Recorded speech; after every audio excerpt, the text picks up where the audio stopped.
drop it.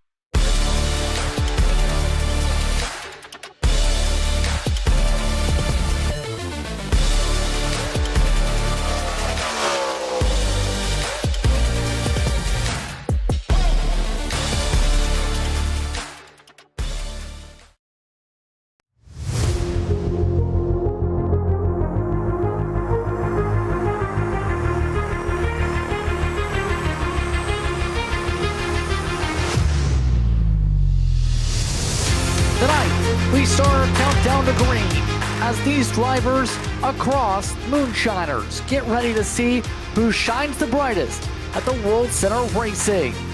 It's the cutoff race to decide who makes it to the postseason for the OB Builders Cup Series tonight. We get set for a throw. The Precision Speed Solutions 250 is all set here on Ballin' TV. I'm Justin Prince. Alongside me in the booth for tonight's race is Dawson Wise, Super Speedway ace. DJ Lyon is producing using cameras provided by Whiplash Sim Cams. Tonight we get ready to see how things fare out at the World Center of Racing, Dawson. High speeds upwards of nearly 200 miles an hour in the pack. And tonight, it's the cut line being decided across this 31 degrees of banking.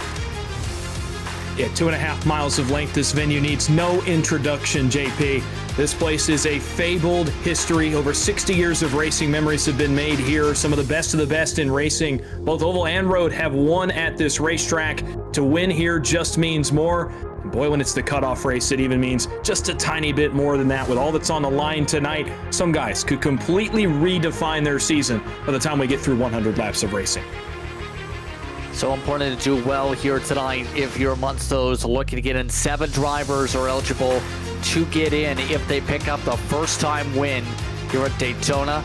All this before we start around the 16 next week, all the way through the championship, the start of November. A busy time ahead for these drivers, to say the very least, because there are no weeks off, essentially, all the way through to that championship. Now, speaking of that, right now, the driver in on points is Kevin Ruff.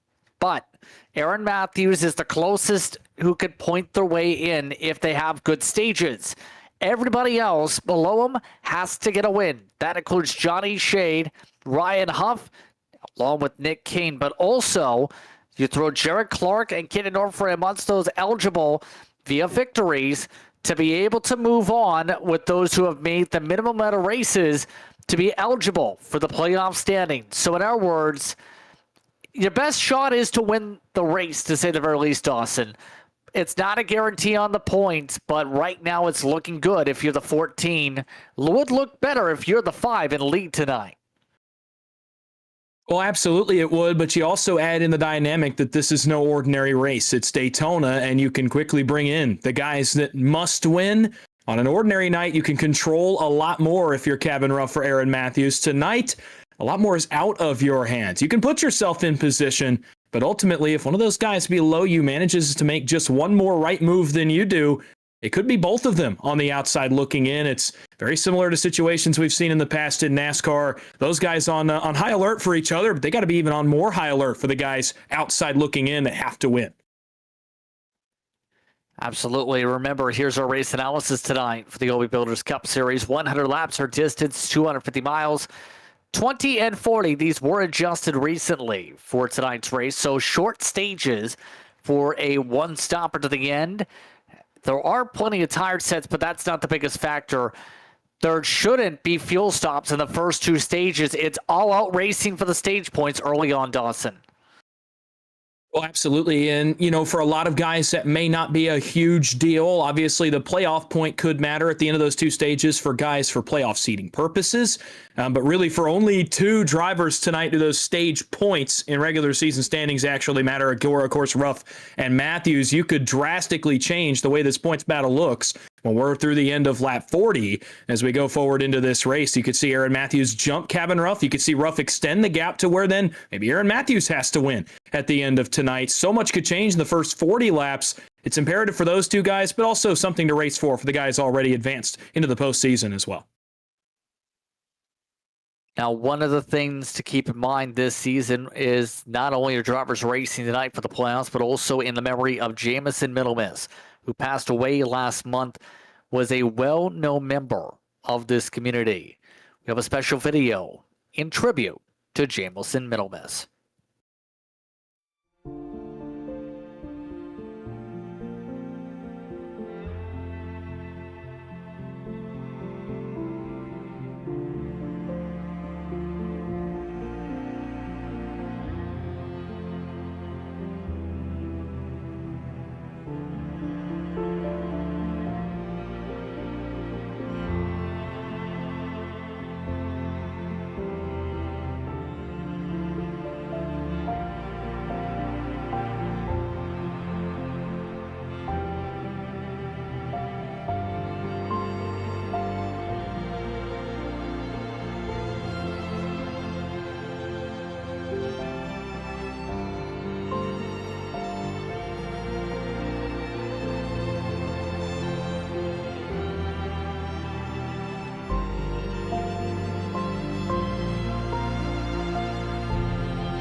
Several drivers will be honoring Jamison Middlemiss tonight with his paint scheme and manufacturer. In fact, tonight, an army of 16 machines will be on the racetrack for tonight's PrecisionSetups.gg racing action. So, let's break down how they'll start tonight. Darren Mills shocks the field and sets the pole tonight. The BMP machine will start in front with Jose Medina in second spot. Row number 2, that will feature Chris Davis and one of the several tribute cars as mentioned. Kevin Ruff will be amongst those driving a Ford with the 16 machine on the side of it here for tonight. 0.054 seconds off the pole. Brandon Bikey and Kenna Coppola will start in 6th position. Coppola will start in that spot in P6. Then next row, row 4, Nicholas Atwood. He's scheduled to start 7th. Then Paul Gallimore will start in 8th. Rounding your top 10, Jeffrey Taylor, and Ryan Huff is in the 10th spot, Dawson. Back on row number 6, it will be Sean Rogers on the inside in the 11th spot. To his outside will be Jared Clark in the 21 machine. Back on row 7, it's going to be Shane Wyatt. That red and black 23 familiar colors for him tonight. To his outside, it's Justin Belmonte in the 16 machine. Back on row number 8, going to be Greg Carr in the 25, and alongside him it'll be Matt Metler, one of my broadcasting friends. He'll start from P16 on the grid tonight. On row 9, it'll be Tim Wortman Jr., one of the playoff drivers in the field, and another one of those tribute cars to Jamison Middlemiss, and it'll be Colt Lithkowski to his outside in the 8 machine. Rounding out the top 20 on row number 10, it will be Timothy Harper in the 42, and Warren Young, that Aero Performance car, he'll round out the top 20 with that final 20th starting spot. 21st goes the way of Chris Spear and our tribute paint scheme to the 16 tonight. Johnny Shade will start in 22nd. Then you continue on the running order with Brandon Fitterplace 23rd, Kenny Northray. Very outside chance of making the postseason if he can pull off an upset with a win tonight. 2/10 off the pole, 24th spot. Behind him is Matt Cox, who looks to start in the heart of the Hornets' nest. Nick King is next to him in 26th. 27 goes the way of Alex Coffey. Aaron Matthews, who is just outside the playoff picture right now, is 28th. He showed speed recently at Richmond. Then 29th goes to Blaine Wilson. Corey Moore will start in 30th position. That leaves just 3 left in your grid. Nigel Christensen starts alongside Barry Sanders in a different look Matt Liveries machine. And then the rest of the field is Matt Meckett will start in 33rd position. Look top to bottom of tonight's running order here in this one, here in Moonshiners, the OB Builders Cup Series. Reminder once again, your pole award is brought to you by All About Sheet Metal. The award going to Darius Mills tonight.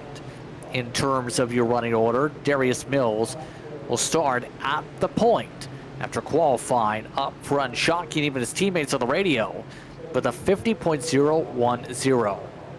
One thing to note for tonight, though, as well, on the grid itself, we will have a ghost pole sitter. Jamison Middlemiss will unofficially be given that ghost pole position for the field here tonight, Dawson. So the pole sitter will start a car length back here this evening. So Mills with the top time for the pole award, but Jamison Middlemiss will get to be the pole sitter when it comes to when we roll for the starting green flag here tonight. In the field, we'll get the one to go, and you know these missing man formations are a somber moment. Obviously, a way for the racing community to come together. And I think if you've ever gotten to witness one before, it's definitely a moment that kind of takes away the words, and you live in that moment, and that's what these guys just got to do. So certainly, I would think an honor for Darren Mills right there for the missing man formation, but he will retake that pole position now, and certainly he'll be racing with just a little bit more on his mind and his heart, knowing that he was the man who backed out of that pole position right there. Weather really quickly before we go under the green flag. 79 degrees outside, 80% humidity, and it's not going to be a very hot track at all. About 85 degrees, a lot of room for these guys to push. A lot of moves can be made. Not a lot of grip they're going to be without tonight on the banking. Should be a fun one, and as cold as the track may be comparatively, I'm sure the action will be very, very hot here as we round out the regular season. Should be an exciting night, to say the very least, as the field makes its way down the back straightaway. Fuel mileage should be well and good for the first 2 stages before you have to worry about pit stops in stage 3. Again, happy with us here on Ballin TV. We'll see how things play out tonight for these Precision Speed Solutions 250. For more information, go to precisionsetups.gg, where there are next-gen Xfinity and truck setups available. Now, one thing to keep in mind, the best of the Precision logoed cars can get a $25 bonus tonight if they come away with the victory. So let's see which driver does get the victory tonight. Will it be an upset? Will it be one of the drivers need a win for the postseason? Will it be one of those looking for a cash bonus? Here we go through the start zone. Green flag is out. They're on their way from Daytona.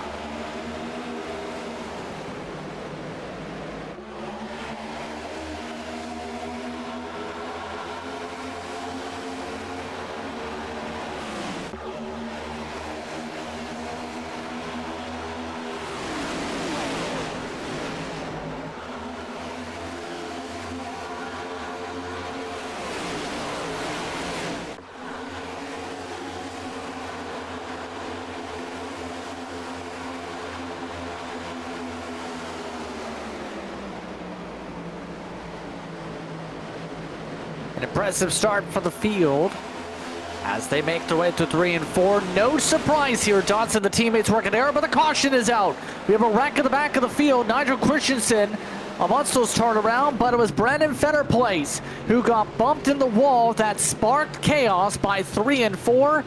And it's our first yellow flag of the evening, potentially sparking our first look at the RS button boxes replay.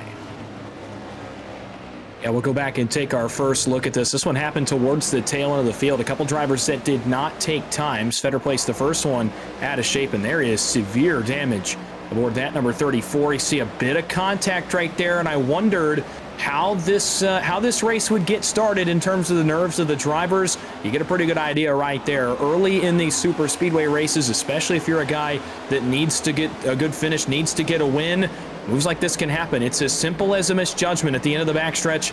34 goes sideways, gets into the outside wall. He collects one more back here with Christensen. I believe Barry Sanders took a trip through the infield grass as well. So you wonder about the nerves of drivers. You get a good idea of it right there. Feder plays one of the guys in the playoffs, certainly not the start to the last regular season race that he wanted for his momentum's sake. Curious how Nigel Christensen got caught up in this as just ate up by the apron monster, and then got smelled by a teammate while he was trying to save it on the apron. That ends up being the caution spark as a result of the 20 machine going around. So chaos can happen here. You're someone who races a lot in the super speedway scene, known for racing in the money racing scene as it's described. How would you describe the emotions when you have a caution this early on? And of course, for some of these drivers, already picking up damage in a race where you do not have a faster pair. Well, yeah, look, it can depend on the stakes of the race. Obviously, with so much on the line for at least 7 guys, I'd argue even the playoff guys, something on the line in terms of their momentum. And when it's a big stakes race like this, you want to get the first 5 to 6 laps under your belt so you can take a deep breath and settle in and say, look, I have goals I need to fill tonight. I have things I need to do. And when the caution comes out that early, you're not able to do that. It's almost like the race completely resets in the car. You know, those pace laps for those guys that need to win, for those guys that need a good night on points, those were really, really long pace laps in the cockpit. I've been there. I've been in that spot on both sides of it. It takes a long time to do the pace laps, and then all of a sudden, hey, now we're pacing again just 3 laps later. It makes the nerves worse for the guys that need a good run tonight. And certainly, again, in a race like this, you just want to get going. You just want to get this first stage under your belt so that you can really focus on the end of this race and let the butterflies go away in the opening stage. These guys not having an opportunity to do so. Peak of which, Kevin Ruff. He needs a good run. He's inside the top 10. But man, he really just wants to get a few laps under his belt. I know the mind is running 100 miles an hour inside that race car. Absolutely. And right now, field getting itself ready for one to go signal next time by the way. Kevin Ruff lost 4 spots from the early jump, by the way, all right down to 8th position for the upcoming restart. Of course, Seamus and Middlemiss, 20 plus years in merchandising when it comes to experience, but also the reason you've seen the theater in the shots for the tribute was he was actually a member of several local community theaters, had acted on stage and worked backstage, and also been a background actor in several films and television series, hence where some of the background came in. That coming, of course, to the LinkedIn side of things, that's still active for his history. Top being a graphic designer on the iRacing side. So many of his paint schemes still on the cars here tonight. As we get ready for the restart, coming to lap 5. It looks like Mills choosing the top, and this is interesting since this is essentially saying, I'm going to work with a different teammate here, Dawson, than before. Well, it's the feeling out process of the race early in these super speedway races, and being able to be up front up here, you want to know, who can I trust later, or who can I work with? Will the outside lane work on lap 94 if I get another opportunity to choose a lane? That's just a few of the things you're figuring out right now. Obviously, over the past couple weeks at Daytona, these next-gen race cars have undergone a bit of a change in the way you have to race and the way the draft package works, so could be feeling that part of it out as well. I know from what we've seen over on our side of things, the outside is not as effective as it was back in, say, February, March, and April, last time we visited the World Center of Racing here on a Wednesday night. But you want to get that feeler out now. You want to figure out, okay, if I can restart up top and get a good start, maybe I can jump down and control the race. there's a number of things you're going through as a driver right here, choosing the outside lane for the restart. And oh, by the way, you get the luxury of having a couple of your teammates on row 2. Want to give them an opportunity as well. You gave one the opportunity on the opening start. You'll give the other the opportunity right here to simulate a later restart. Make sure you're all on your game should you all get lined up later in the race when it's time to hit pay dirt. 9:06 to go in the race. Still 16 to go coming up in the stage. And right now, Beast Mode Performance controls the entire front of the field. First 6 cars are their team members. Here we come to the Simrat Market restart zone. Green flag is out. Mills with a good launch. Does he stay up high? No, he does move down and still works with Chris Davis and Brandon Bikey. And on cue, he's looking in the rearview mirror there. He sees the separation out behind his teammate in the 4th position and says, I want to bail. Atwood was not getting the push from out back that he wanted on the bottom side, more connected. That's where he'll go. Now he leads a pair of his teammates on that inside line. It leaves Atwood to lead the top side with Sean Rogers as they try to get the outside lane working, and they will do so here down the Daytona super stretch. Off into 3, Atwood going to be alongside Bikey for 3rd. But that's as close as they'll get, and this is what I was talking about. Look how well connected that outside lane is, and they just are not gaining much momentum. It takes a lot more effort, a lot more energy, and a lot more time to plan out the runs in these cars than it used to. Outside lane, Atwood's trying to bring it along, but it's taken a little bit more work than I think he anticipated. They're leaving a lot of space between the lines. I've noticed here to not try to get a side draft down. There's a lot of force I heard from last week when you get too close to some of those drivers to the inside. And right now, these competitors are leaving a full car lane in between them. There's an opportunity potentially for some drivers to go as Atwood gets ditched. Yeah, guys, moving to the yellow line. That outside lane just has yet to get well connected up on the outside of the racetrack right now. They have not yet gotten a run formulated. They were door-to-door with Brandon Bikey for 3rd. They've dropped all the way back to around the 10th position now as cars continue to bail. About 8, 9, 10, 11 cars lined up on the inside. All of a sudden, it's only 3 along the second lane of the racetrack. And I mean, Matt Cox starting to get a little impatient behind him as well, taking a peek. Atwood yet again, trying to make his way to the front quickly in one of the BMP cars. Atwood is shuffled all the way to the back as a result. So far it's been made pretty clear, if you're in a BMP car, you're in a great spot. What's it going to take to break up some of these team drivers since they have so much strength in numbers tonight? They have 10 drivers, 11 actually, that are all in this field working together. It's really hard, especially when they are up front dictating the pace of the race. This is the worst position for the rest of the field to be in, is when you have team cars up front that can all work together. It puts you on the offense. A little bit easier when you can be up front and be on the defense and make them go make moves. But when they're up front and they're all coordinated, it makes it very hard for anyone else to get anything going. Up on the outside, they're going to try this again. That's Paul Gallimore that leads that line, the yellow and red car. He's got some helpers out back behind him, and they're making a little bit of a charge towards the front of the field. They're up to about the 6th position as they go alongside Cabin Rough Machine's actually the one they just passed. So keep an eye on that as well, as he's in the midst of that 2 wide battling back there around the 6th position. But you see again in the corner, just not working right now. I think the cold track temp has something to do with it as well. It's going to benefit the BMP cars here at the front running 1 through 5. Right now, several more of those drivers still working here on the outside. Those are all BMP cars lined up in the first 3 spots on the outside also. Making the first 4. So already coming up to start lap 10. Team dynamics already interesting. Compare that to the dig cars, and most of the dig machines have made it clear they want to ride in the back and stay out of chaos. Speaking of chaos, something going on. Jose Medina, he's in the wall. Medina with problems. The 54 just went straight up into the wall. Man, what a weird look for the 54 as we go back and take a look. He just went straight right, like his right front tire blew out here going into turn 1. He's got it back under him, which tells me It could have been a technical issue, perhaps, or I wonder if something happens in front of him here. Maybe he stabs to the right. No, that car just goes straight into the corner.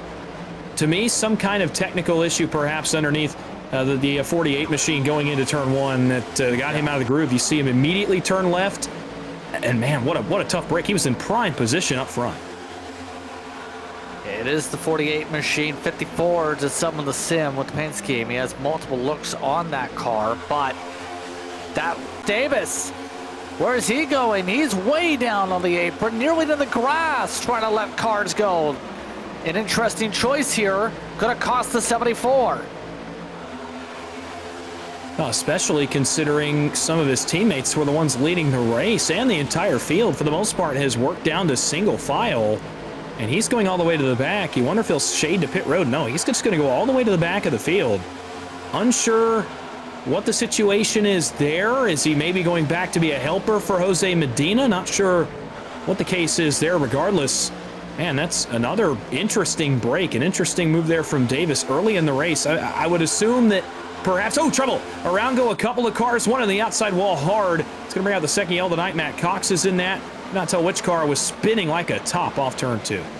Aaron Matthews sliding sideways too. Jarrett Clark was spun around with heavy contact.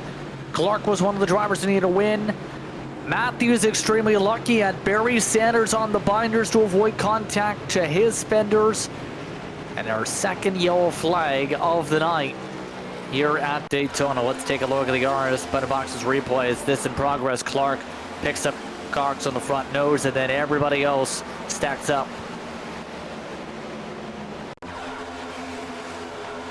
Ooh, you want to talk about luck. Aaron Matthews right there.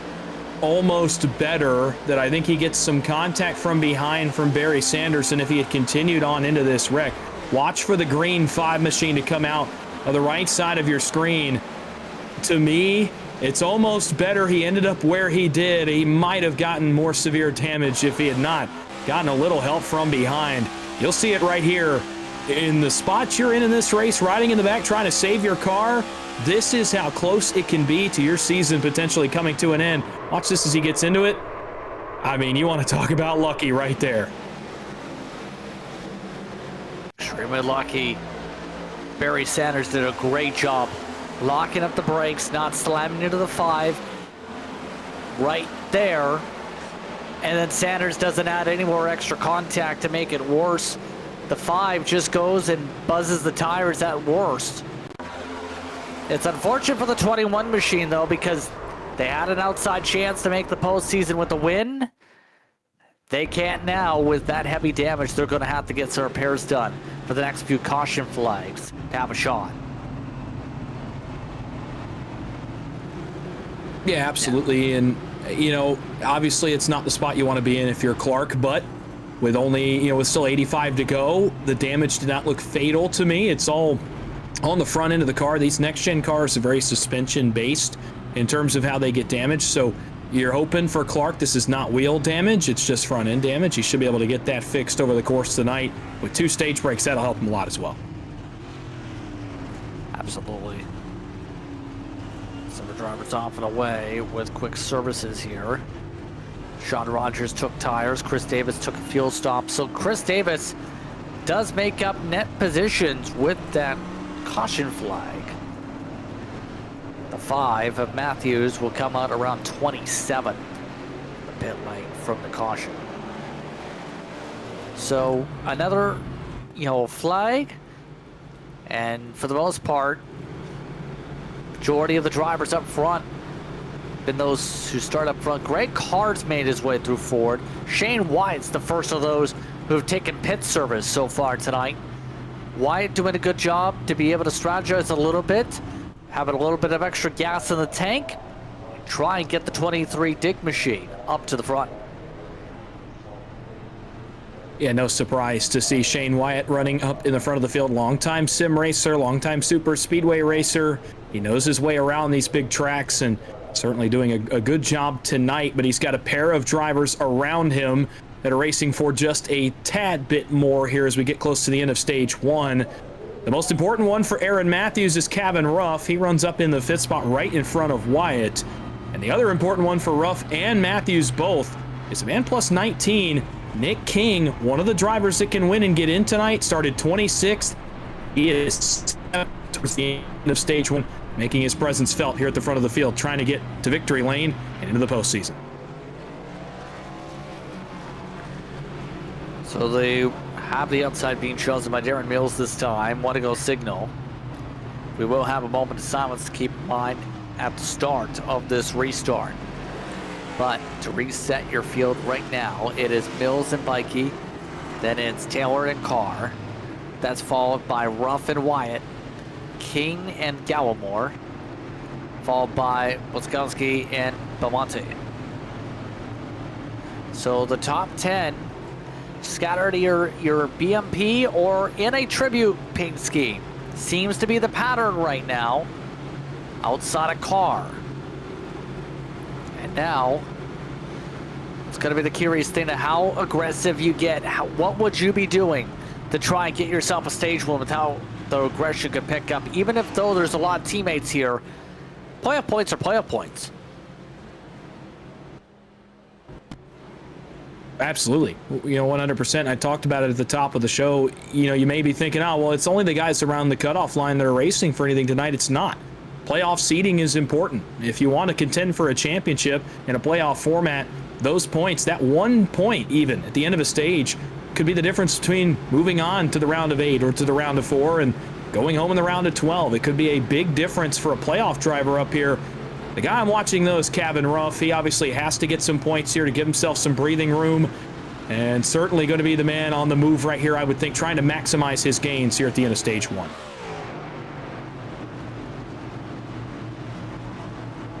So a 5-lap dash to decide the stage, but again, remember, every lap 16 for the remainder of the season. Moment of silence in memory of Jamison Middlemiss. Middlemiss's number, once again, showcased throughout the 2025 campaign. Go through the Simrat Market restart zone, take a moment of silence for the green flag.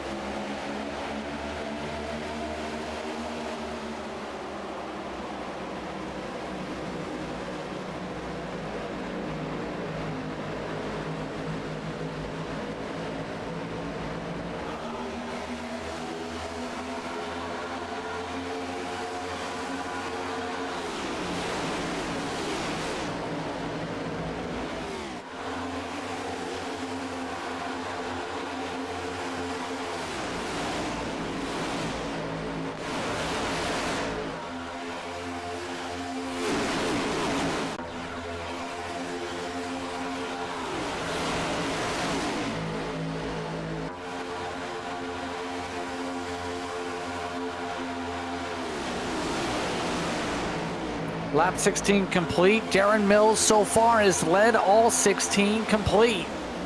But how long will that last? Because you know who's trying to charge? Nick King with the help of Greg Carr. Another tribute paint scheme is on the move. He's trying to get some pushes already alongside for the 4th spot. Now looking to get alongside for 3rd. And this time the difference has been they are 4 deep pushing in line, and it's gotten them alongside the leaders. The inside had controlled the race because they were 3 deep, pretty much tandem together, and it allowed them to stay out front. The outside never had any momentum. Now, though, oh man, got to be careful if you're Nick King there. Almost got hung in the middle, 3 wide. It will stop their momentum for a moment. 3 to go in stage 1. They drop a little bit of progress, and the pushing, though, on the bottom, to me, has not been as aggressive from 3rd on back. It's what allows that 2nd lane to get going. You start to wonder now if he gets an opening. Will Kevin Ruff take a look on the nose of the 16 to try to break up these 3 cars at the front running nose to tail? And they're doing a good job. Kane is trying to pull back some of these drivers with the quarter panel. Not so much this straightaway. No pushes coming from Carr. Need to get that regrouped if they want a chance here. These are drivers that work together here in their camp. Not getting the luck that looking for. Now they're going sandwiching. 3 cars deep for the push. Only 2 laps to go on the stage, though, and the way the pushes have been tonight, as cool as this racetrack has been, I don't know if they have the time to get all the way back to the front. Could get a couple of stage points out of this if you're one of those cars.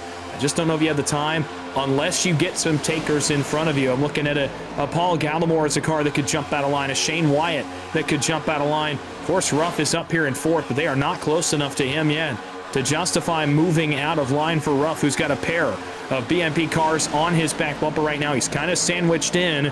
As they work back to the final lap, stage one, they're going to take another run at it. And coming through the field is another car that has to win to get in. It's the man 18th in points. Johnny Shea in the 45 makes his first appearance in the top 10 tonight. It's been a quiet night for Shade. Looking to change that. One to go on the stage. Now, Belmonte trying to go to the outside. They're ditching the middle too. Chris Spear going with them 3 wide as the Warrior cars look to move forward. That destroys the momentum up top. It stays single file amongst the BMP cars. Only half a lap to work with. No one else taking a chance to peak for a chance for the stage yet. They go through 3 and 4. Mills holding on. Will Bikey ditch him for a stage point? Gallimore tries it. Now someone else trying to Gavin Ruff trying to take away a point. No. Mills gets over top Bikey and Taylor. Ruff in fourth. Skalski in the top 5. Atwood 6th. Gallimore 7th. Wyatt in 8th. Shade in 9th. And Coffey gets the top 10 to close out a interesting stage one with a couple caution flags. But it's Mills who's led them all so far, Dawson. It always helps to have your teammate behind your teammates, behind you. Obviously, it helps calm the nerves. It also helps you get a stage like that where you can lead all 20 laps and be comfortable and obviously get some bonus points here, get the 100%. You might as well come down, especially if you're in this top 7 and your tank is running closer to empty than some of the guys behind you. Would not be surprised to see a few of these guys up front perhaps take some tires, take a little bit. Boy, an interesting call up front. Gavin Ruff's going to stay out, take a point here, I believe, for leading a lap under the caution flag. And some guys behind him mirror him. And boy, you look back there and those top 6 cars are lonely here coming down pit road. I figured there'd be more takers than that. There are not. And these guys will all of a sudden be behind the 8 ball back in the late 20s, restarting a position that these guys have not been in all night for the first 20 laps. Interesting call for the field. The BMP machine's not afraid to go into traffic, though. They'll come out starting around 18th on back. Also joined by Bikey, by Taylor, by Boskowski, by Davis, Atwood, Coppola, and Gallimore amongst their wave of drivers. But we'll take a quick step aside. We're under caution for our first stage yellow.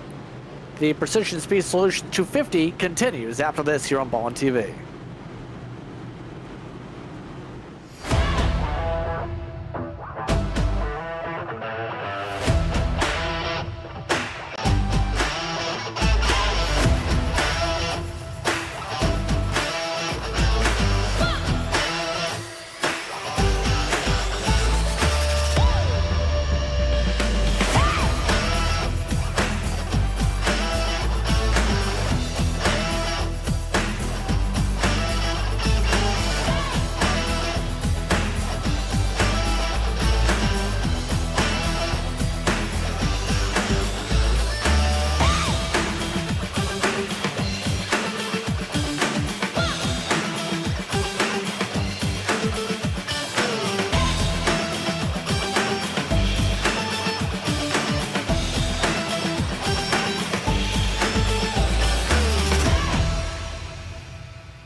Welcome back, everyone, to Daytona.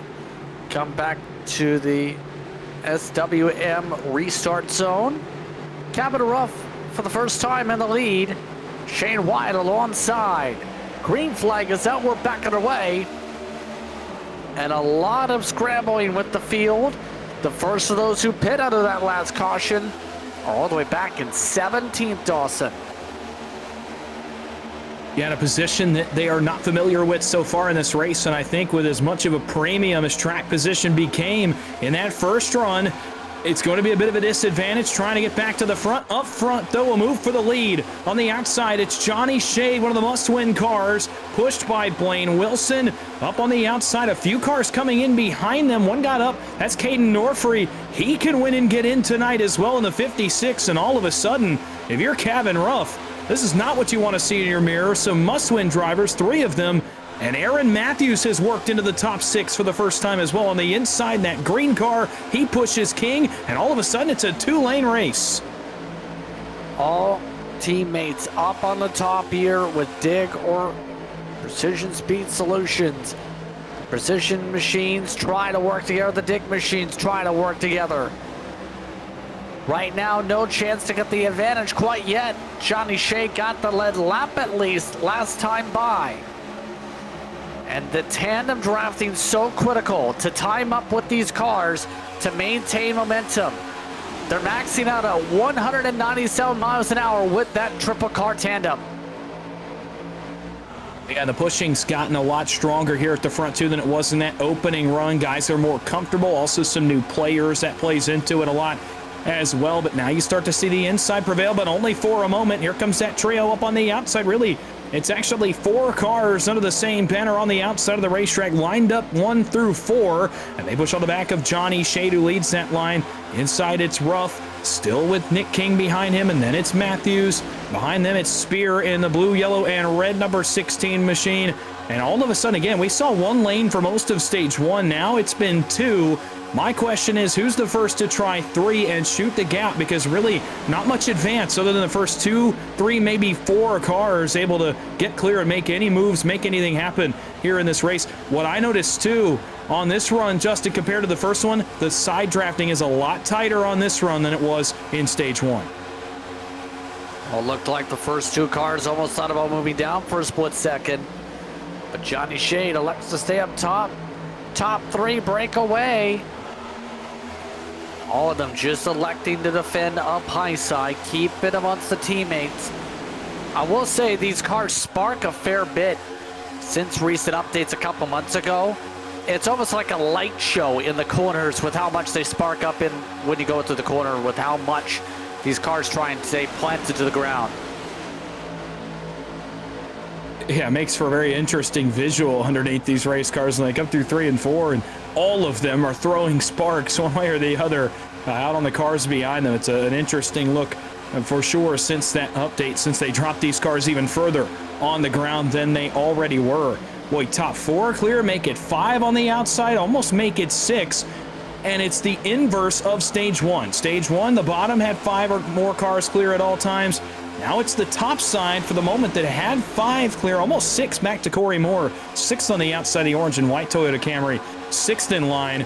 Now Ruff gets a little bit of momentum. He's got to push, and they're going to actually triple tandem on the bottom. Almost 4 in line pushing, but it's triple. And here comes Ruff. Another run to the inside with Nick King. They'll get up to the door of Wyatt. They'll get up to the door of Norfrey.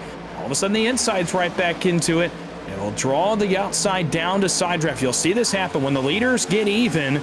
The outside will come down to side draft. What that does, it stops the momentum of the inside lane and allows those guys on the outside, led by Johnny Shea, to continue to control the tone of the race. I kind of backed off on that the past couple laps, and that's why the inside's getting such a boost. There it is on the side draft yet again. As soon as they come back, pull on back. Not doing too much down the straightaway, though. This whole entire outside line, double-digit cars deep, by the way. EMP entries willing to just ride on the top and let these drivers from Dig fight it on out in this sequence. It's coming up to 10 to go in the stage, though. This race zooms on by at rapid speed. Shade up front. looking to take away a playoff point and help his chances here with the track position where everyone comes down again for fuel.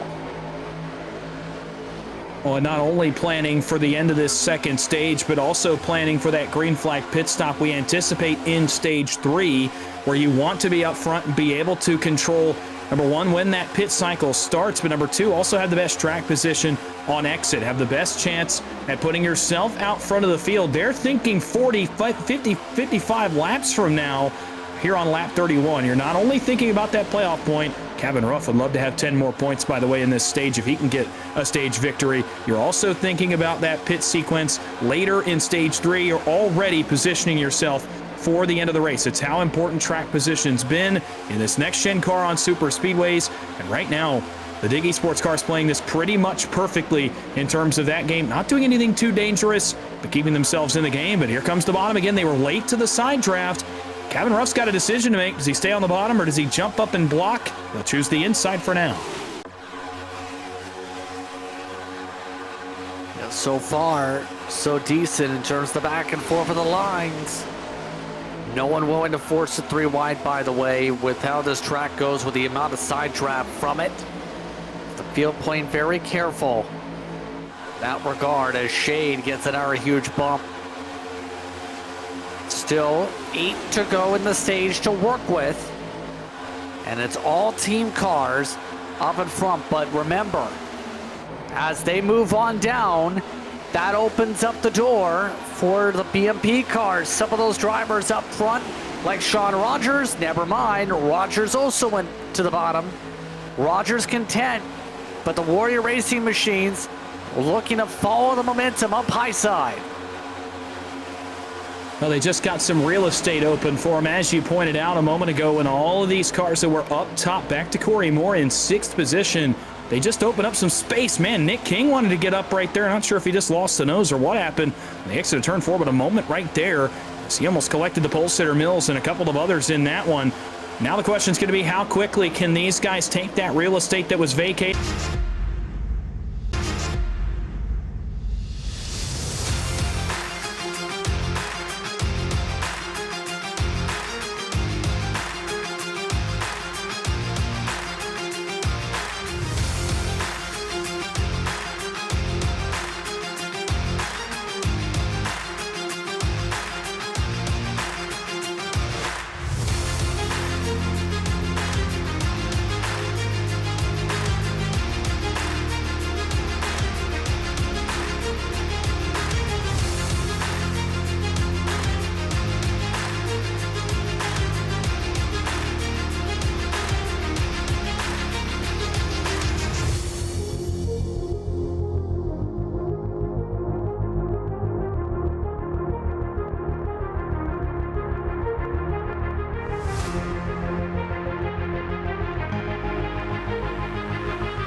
Welcome back, everyone, to tonight's coverage. 57 laps to go in the race. One stopper from here. Skowski, the only person in the entire field not to pit this caution here in the OB Builders Cup Series here at Daytona.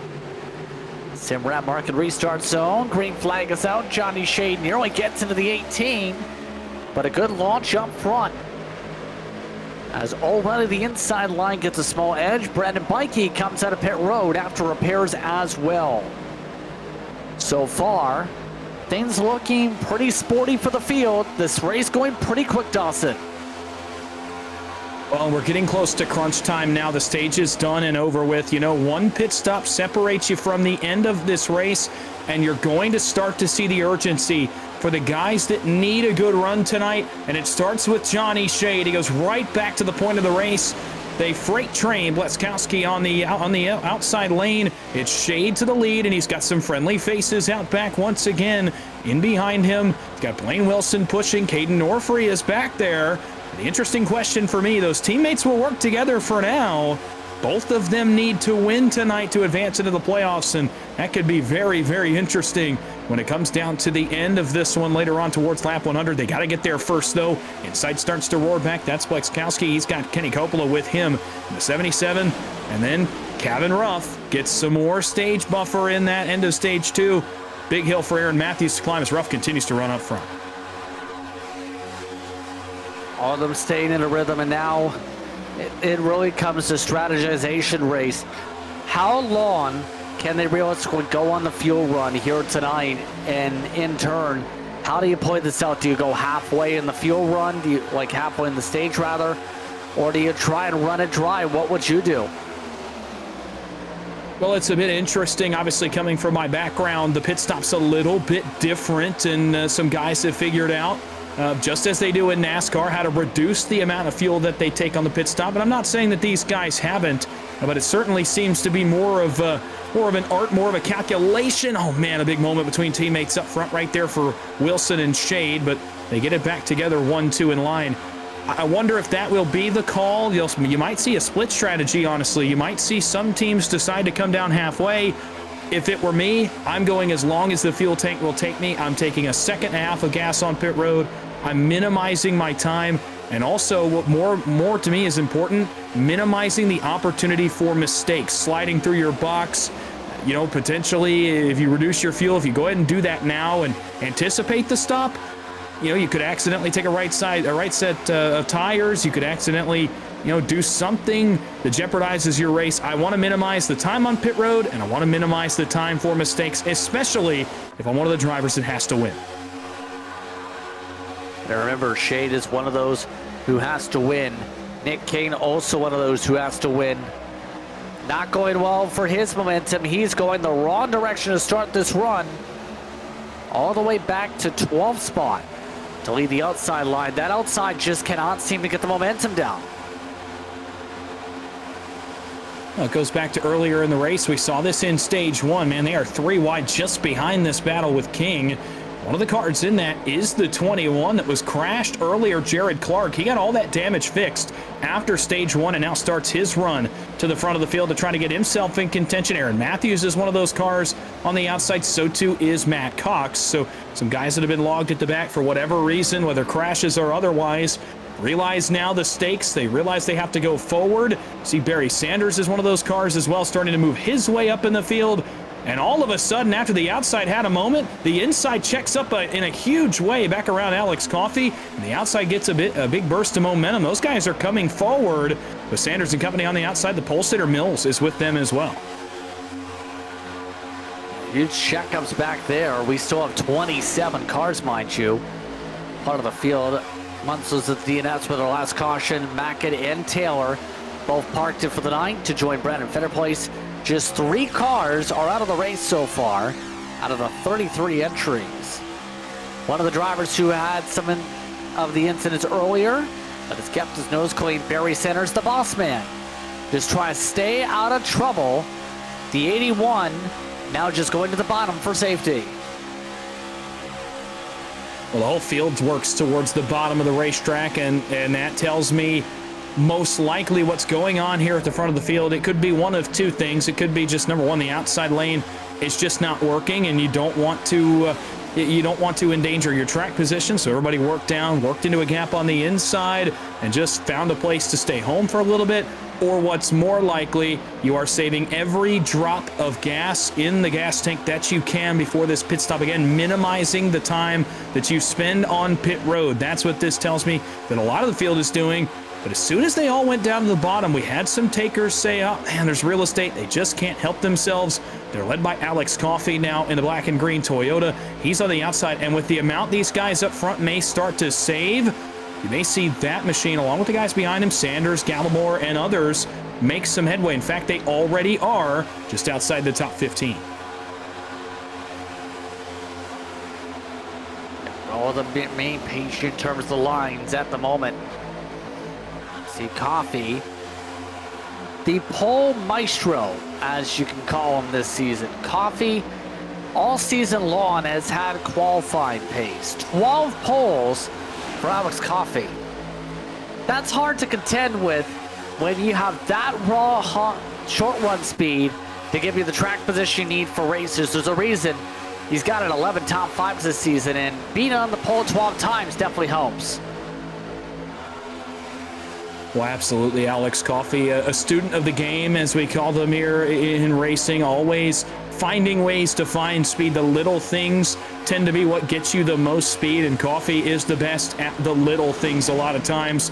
And tonight behind the 8 ball a little bit more than usual. He started towards the front, and for a while there in that second stage was with his teammates at the front as well. He's drifted back around Jared Clark, again just outside the top 15, back around the 17th spot. Jumps in line right behind the 21. So Coffey behind the 8 ball on track position as they run right now. Certainly, a guy that does the little things well. He'll find his way back to the front. And again, he'll chip away at it here over the next several laps as we get closer to this pit stop. And again now, kind of an exodus to the bottom lane. The outside tried it for a moment, didn't get anything. They jump right back down with the exception of 4 cars. All of them just choo-choo training at this point. And when you see a choo-choo train like this, what's usually the trend? We're just trying to ride in long laps and save fuel. No need to be urgent here when you have 60 laps. I know people don't like choo-choo trains, but it's kind of the part of the game. You just have to get to those pit stop laps, and then you can battle later. Well, and it's been a thing in NASCAR as well. How many times over the past 15 years in the evolution of plate racing have we seen single file? And really recently, obviously, it looks different. Obviously now, it tends to be 2-3 wide, but it's a similar format. Logging laps, not pushing very hard, though it may look like they're pushing hard here at the front, though it may look like they're really intense towards the middle of the field. They're really not. This is the calm before that storm with that last pit stop. And once that pit stop is complete, really right before it starts, you'll see guys trying to get some track position. But after that is when it will pick up. And this is these guys getting ready for that. This is guys saving their physical and mental energy for that last run. It's all they're doing right now. You're saving some energy. You're also planning. You're in the planning phase right now. You're planning your pit stops for these guys up front, these teammates especially. You're talking about what lap do we want to pit? What do we want to do on our fuel tanks? And, for the guys behind them even, how are we going to beat those guys? What are we going to do differently? Do we pit early? Do we pit late? How do we beat those guys? So not only are you saving your energy right here, but also you're in the planning phase and you're just taking time to log laps, figure out how you're going to put yourself in position to win this one. That's the critical thing, just getting there at this point. We're just past the halfway point of this race. Like to remind folks that there are codes available for precisionsetups.gg. If you use the code end of summer, you get 20% off any single setup purchase all the way through to October 1st, 2025. End of summer, all one word. You could also use the code Precision Pass for 5% off any monthly subscription. That runs all the way as well through the 1st. So be sure to go to precisionsetups.gg to be able to use those codes for anything NASCAR stock car related, next gen, Xfinity, or trucks. And remember, if there is a driver with a Precision logo on their car at the end of 9 Victory Lane, they get $25. And that driver up front, Johnny Shade, falls in that category, but the logo's on the back bumper of the 45, as well as those in the choo-choo train. So there is a little bit extra to race for. If Shade can make the playoffs and be able to get $25, he's going to be very happy tonight. I was just going to mention it. It'd be certainly pretty interesting. Yeah, you get the cash bonus. I wonder, which one you'd be more excited for. Would you be more excited for the cash bonus or the playoff spot if you're Johnny Shade? Obviously, for Blaine Wilson, a guy that's already in, a couple of others that are already in the playoffs, you'd take the cash bonus. But man, talk about a good night for a guy like Shade, for a guy like Norfree. Hey, $25. Oh, and your playoff racing next week in Darlington too, as the cherry on top. So you have an opportunity to double down tonight and really make it a memorable one. If either of those guys can get to victory lane as we get towards the later stages of this race, 44 to go. And again, my mind wanders back as those 4 cars continue to lead. the allegiances here at the end with two guys on the same team that have to win. Going to be really interesting, not only for them, but for their teammates that run 2 and 4 right now.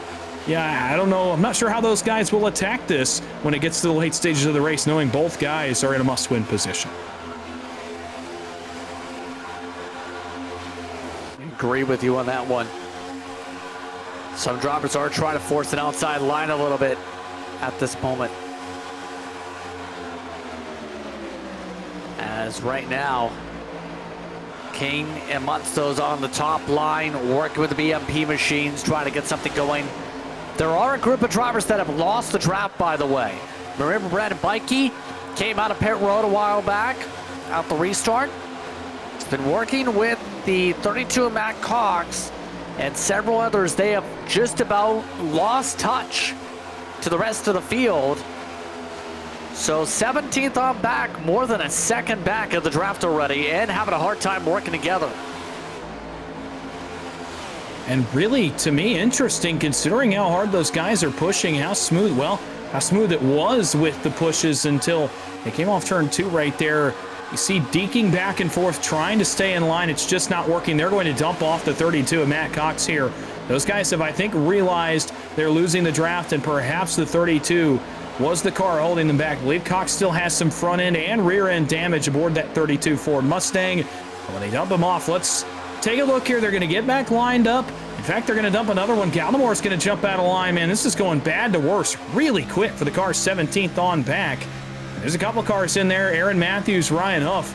And this is worst case scenario for those two cars. Both cars that have to win at this point to get in. Matthews could still point his way in, but he's too far back in the field right now. Yeah, he needs a miracle. The 5 does at this rate. Or Cabin Ruff to blow a motor, but that's unlikely.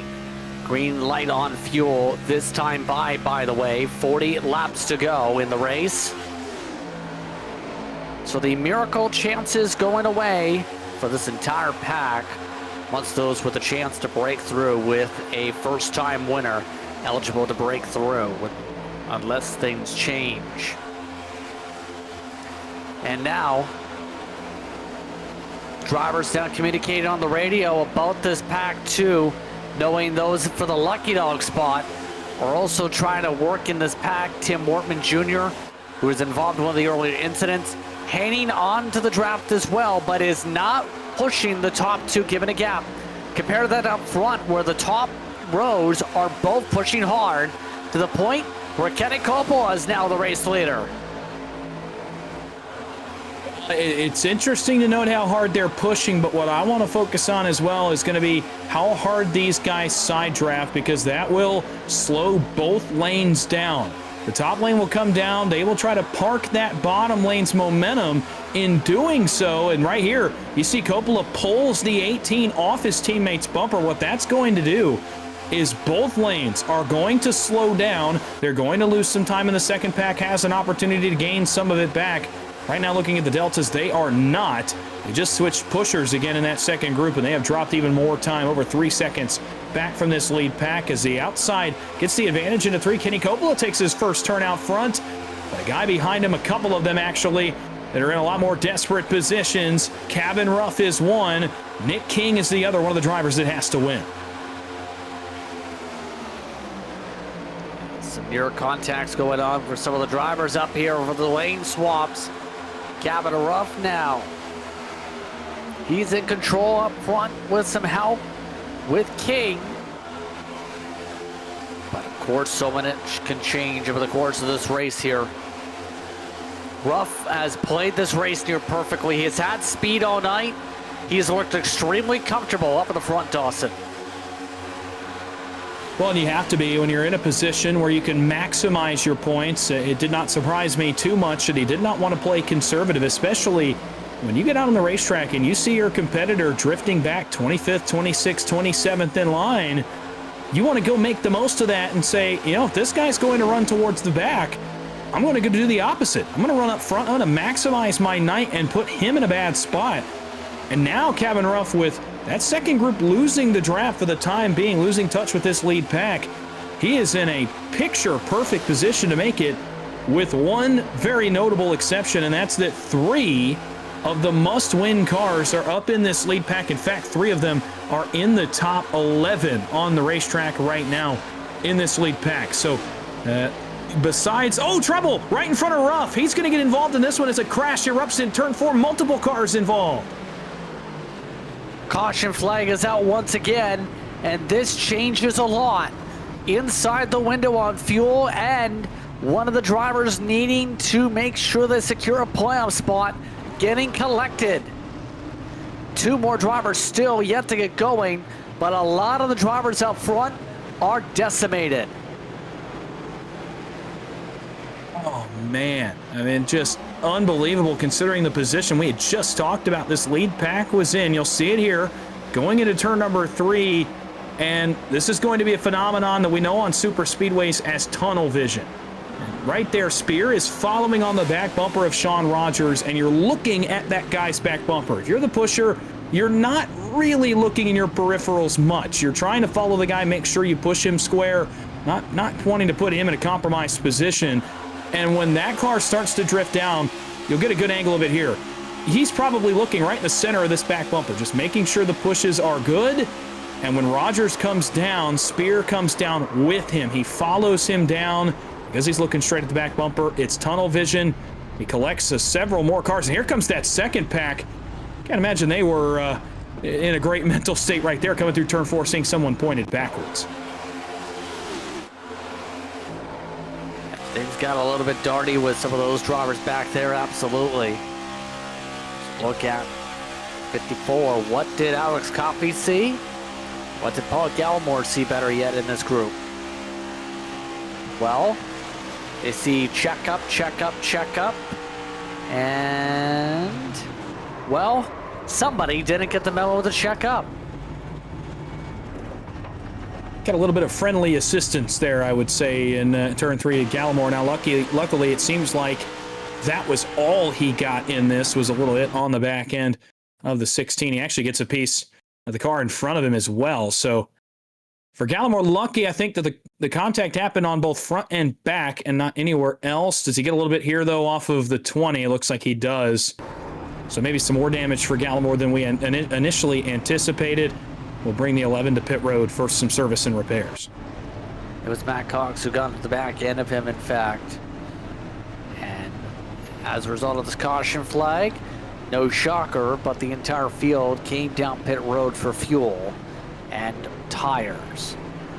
But it's Nicholas Atwood on 2 tires that actually takes the lead. First time up front in a long while for the 91, who's registered for races much of the season, in some cases has not taken the green flag. Now, he controls the field. Well, opting to go tonight, and seems to be a good decision so far with only 35 to go. He's got a friendly face in his mirror as well with Sean Rogers, who was just right in front of the incident there in turn 3. So we'll have a friendly teammate alongside him here for this restart. Not so friendly for the cars behind him, though, namely the 16 of Nick King. Again, we noted early in the show the guys that have to win, and King is one of them. And now Ruff and Matthews, nowhere close to the front, are at the mercy potentially of a couple guys that have to go to victory lane. Ryan Huff is working his way forward as well, another one of those cars. So is Norfree. We talked about Johnny Shade earlier. All of them have run well. And now, if you're Ruff, who's been up front all night, this is really one of the first times he's been this far behind the 8 ball with not a long way to go in this race. In fact, likely green flag pit stops are out of the mind of the drivers now.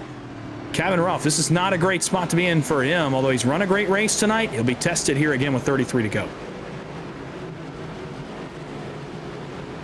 Plenty of drivers still coming in and out of pit road and completing some service for repairs, but it's currently Atwood and Rogers on the front row.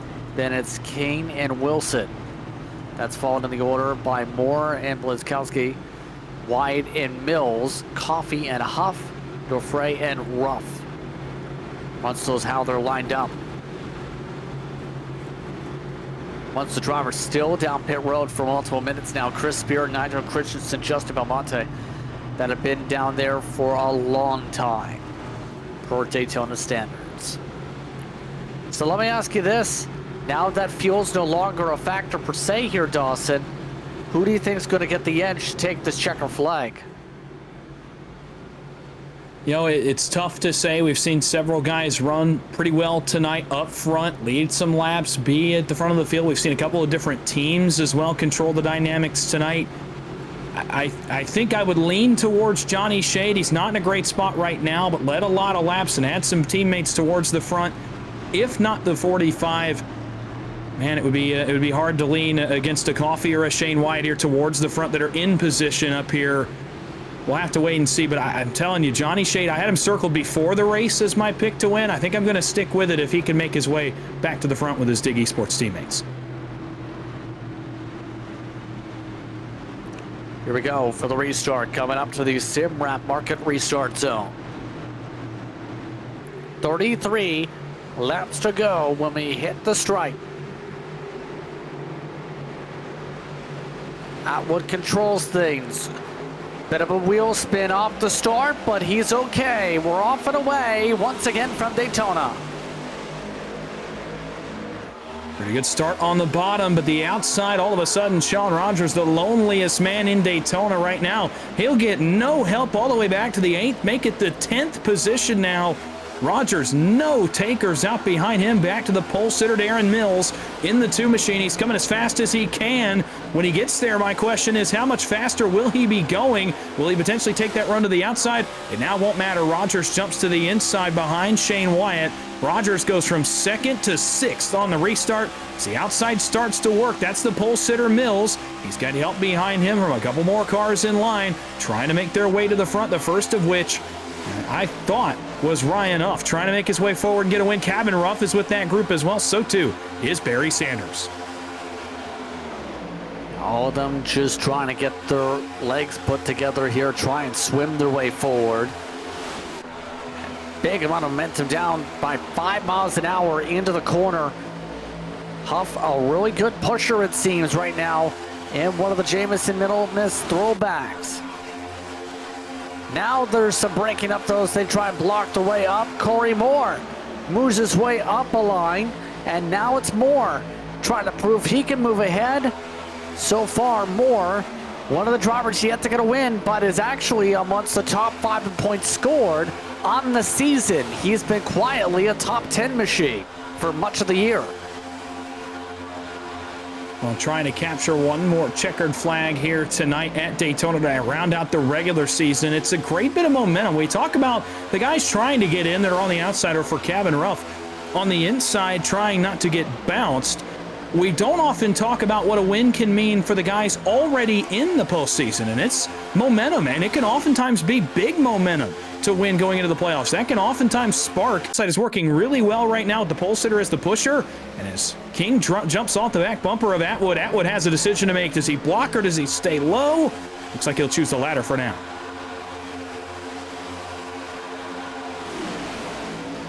Yeah, right now, just trying to pace themselves, coming around 30 laps to go in this one.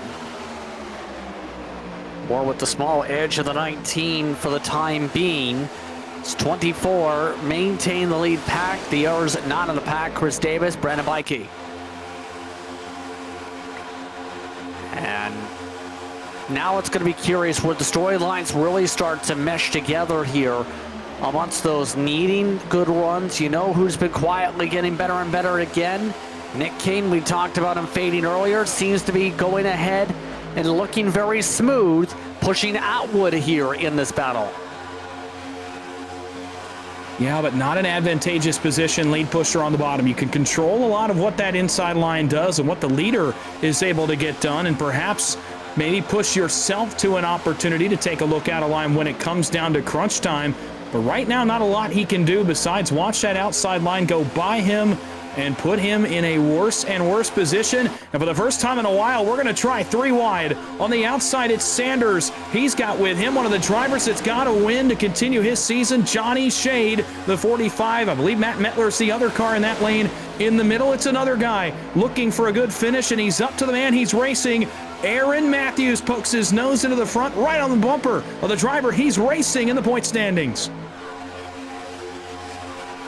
Sort of pushing, shoving for some of the drivers. 3 wide now in this field. Coffee up the middle with Norfray. Shade working with Metler. Sanders can't seem to decide who to run with. That might cause some issues. Elects to go to the middle as Coffee pushes in the corner. And it's so difficult in this spot when you're 3 wide like this to keep maintaining. Johnny Shade has no help behind him really at all outside of one car in Metler. I would not be surprised that a couple of his teammates will try to jump up and help him, but they can't have an opportunity. He's kept them pinned in the middle, and by just maintaining the side draft, getting that side force off the 54s allowed him to just break even. He's not going forward, but he's not going a ton backwards either. He's just maintaining alongside Coffee. Now Norfrey draws alongside him, and right on cue, I said this, the teammate would jump out. Coffee, though, gets the wall. They're going to be 4 wide for a moment. A dicey moment between teammates as Coffee overshot, gets the wall, and Johnny Shade loses all of that track position. Now in a really dangerous spot, potentially to lose the draft. Coffee with the scrape to the wall, to the back of the field with Shade. They go back outside of the top 20. That's how critical movements like that are, and that's completely decimated all the momentum for the inside line. What a race this would be for Atwood, though, if he was to pull off a win. Nicholas Atwood on the season. Talked about him making minimal appearances, usually as a DNS on the list whenever we've seen him pop up. His points tally coming into tonight for him on the season was 30th. Not eligible for the postseason. 1 top 5, 2 top 10s. He's had horrific luck whenever he's ran. And now looking to pull off an upset. Still has 25 to go to do it. And really the driver with the least in terms of nerves and things on his mind here, because he's got some of the least to race for. And it sounds bad when you put it that way, but it's freeing as a driver. You don't have to think about playoffs. You don't have to think about points. You don't have to think about playoff momentum. You can just go out there and try to steal a checkered flag away from some of the guys behind you. And, you know, for a driver like Atwood, that's all he's focused on. It makes things easy, if you will. It's never easy to win here in Moonshiners Racing League, but it's also never easy to win at Daytona. But it's easier when you have a little bit less to think about, and Atwood can just go put his nose out front, and whatever happens, happens. He knows he's not going to lose a playoff spot. He's not going to lose an advantage in points. He's either going to win, or he might put it on the truck in worse shape than it is right now, trying to win in the 91. That's all he's got to think about. Outside trying to rally, Sean Rogers, Coppola, Mills, and Aaron Matthews, which is the man I'm watching right now. Blaine Wilson's going to take a right turn out of line, too. They almost split him in the middle. Sean Rogers thought about it, thinks better. Back to 2 wide racing at the front, 24 laps to go. Still a bit early to make some of the moves, but track position. Shade doing a good job getting some of it back in this mix. Starting to see some of the drivers like Atwood flare up to block the outside, but some of the dig machines went forward. How about some 3 wide, though? Now it's going to be Sanders. Some of the team aerial cars bringing Johnny Shade with them. Aaron Matthews taking his shots to be able to get him to the front. And this is what you have to do. I talked about what are you willing to do to put yourself in position. Aaron Matthews knows his best opportunity with Kevin Ruff running up towards the front of the field is to go and win the race himself and just leave no doubt. And that's exactly what he's going to try to do here late in the going. He's up around the outside. That was a big move. One of the first really, I would say, super aggressive moves we've seen all night. We've seen some big turns out of line to go 2 wide. We've not really seen a ton of those kinds of 3 wide moves.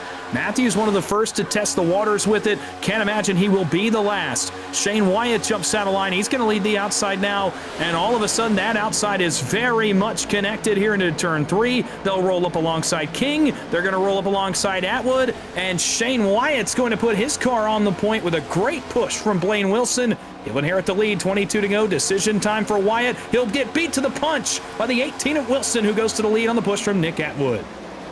That was a little bit close on terms of the block that time. Wyatt doing a good job holding on the outside, though, for the time being. Talked about White and his strengths when it comes to his super speedway racing ability so far this season. Trouble in the middle of the field. Corey Moore has gone for a spin, and there's multiple cars crashing on the middle of the back straightaway. Another multi-car incident right in the middle of the pack. Moore comes to a stop. There's one other car involved as well, backwards on the apron. Johnny Shade is that air car on the apron, and we're back under yellow. Coming around to 21 laps to go. All sparked in the middle of the pack. Alex Coffey also collected for a bit of the contact initially. Let's take a look at the replays. Brought to you by RS Button Boxes. Late race at Daytona, this stuff tends to happen. Not a ton of huge contact, I don't think, for any of the cars involved here. A lot of them may have just flat spotted the tires, perhaps. As you see Corey Moore, minimal damage, cosmetically on that car. Although that hit to the outside wall may tell a different story. We'll wait till he comes to the service of his pit crew. It looks like, to me, it was going to be a stack up on the outside. Let's see what happens here off turn 2. Actually, no, it's Darren Mills who was out of line as he tries to retake his position. Comes across the nose of Coffey, and that's what gets this thing sparked more into the wall. Other cars come into it, but again, I think most cars here have minimal damage. More, it's going to be really interesting on that left rear to see if there's anything suspension-wise aboard the 19. Suspension damage so damaging, to say the very least, at this point of the race. Yeah, there was some air in between them, but still took a 3-wide move to cause that in the first place with plenty of laps to go. Right out amongst those, picking up some EOL penalties. Jarrett Clark officially is done for the night in that sequence. So, see the damage now for Huff. In fact, he's already mentioned slowing on down as that car is skewed out a little bit from the hits that it's taken. 20 laps to go. Matt Cox amongst those coming on down. So a few drivers trying to just make sure the fuel is good to go. Others just trying to make sure they have clean race cars for what will be less than a stage left to work with Dawson. Yeah, it's going to be inside of 20 to go. It's going to be about 18 laps left when we get back green, and that's not a lot of time. The way the racing has been tonight with how long it takes to make moves to the front, that is a very short time. You've got to make moves immediately off the start. If you're back around, those cars that are on pit road from 16th on back, you're basically in a point now where you have to go immediately, and you have to do the things that we just saw Aaron Matthews do a moment ago. You've got to do that now. If you're from 16th on back, you've got to be willing to put your car in positions that you may not want to. There are guys on the track tonight that have to win or are in a points position, like Matthews, like Kevin Ruff, like a Ryan Huff who's involved in that one. Obviously, we'll see what the damage report is after he comes to the service of his crew. But guys back there that have to get to victory lane. Johnny Shade comes to mind as well in the 45. You may not want to put yourself in a dangerous position, but now you're forced to. You have no choice. If you have to go to victory lane, you've got to be willing to do the things to get yourself back into contention, even if it's not what you want to do. It's crunch time now. Guys at the front, a big advantage, but certainly not the last we've seen of those guys from 15th on back, with still plenty of time left. Field still coming around, by the way, to sort out their services after this caution period. Amongst those coming out, Johnny Shea was the first off pit road. Coffey spent 40 seconds to get the car repaired, 54 for Moore. Also, minute 13 more in damage repairs for Matt Cox, who's taken a lot of hits here tonight. Not been his night for one of the drivers that showed speed a lot recently. But we're coming up towards what will be an 18-lap dash. Right now, Blaine Wilson is the one in control at the front of the field. Blaine Wilson amongst those in on points. Still looking for a first one of the season. Can he get himself $25 richer with a win tonight here is the question. Well, he'd certainly like to. Obviously, you'd enjoy the playoff point boost as well as we head into the postseason next week. You'd like that little boost, maybe a seed difference there where you can get yourself in a better spot in round one to start your championship run potentially. So a lot of things on the line for Blaine Wilson beyond just that $25. You got momentum, you've got points, you got playoff positioning, a lot of things on the line for him. as he goes for the win, but he's got guys around him with very different agendas here. We noted Nick Atwood just a moment ago and the fact that he's basically just checkered flag or bust here. We talked about Nick King in the same boat, but for a different reason. You know, going to be curious to see what the desperation is there. Cole Pluskowski is there. Shane Wyatt is there. A lot of different agendas here at the front. It's going to be a matter of which one of those prevails, who's willing to make the most daring move to put themselves in position. I look back at Caden Norfrey, one of the guys that has to win tonight. Aaron Matthews, I would almost consider to be in a must-win with the amount of cars that have damage.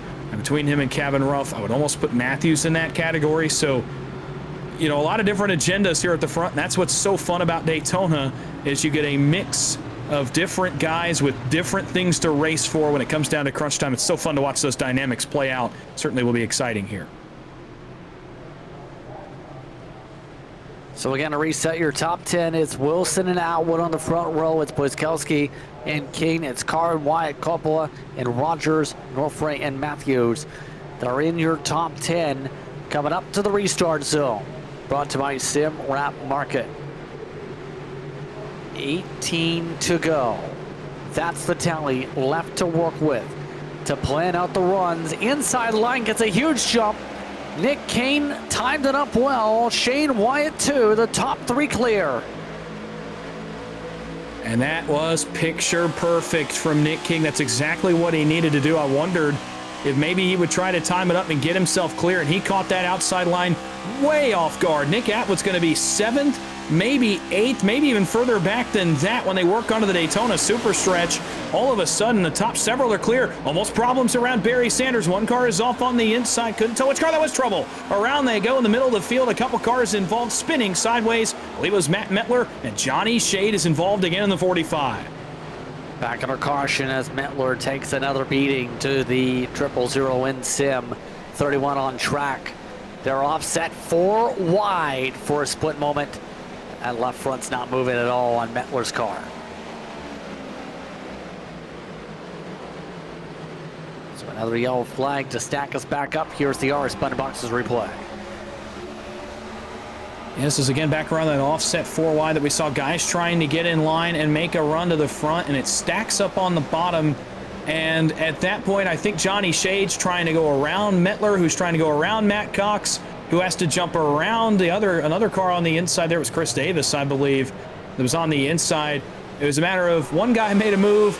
You see right here, Shade. He's going to try to get to the right rear. Now watch them all fade up as they try to get around the 74 Davis on the inside. And it all started up front with that stack up on the inside lane that we saw Barry Sanders and a couple of other cars have a problem. It faded all the way back, and these guys just had nothing they could do. They were all making other moves. And unfortunately, sometimes Daytona has other plans, and it did right there for Shade and for Matt Mettler. You'll see right here, Davis going to get caught in this incident at the end of the back straightaway, and it's just going to fade its way back and happen at a really bad time for Shade and Mettler and Matt Cox.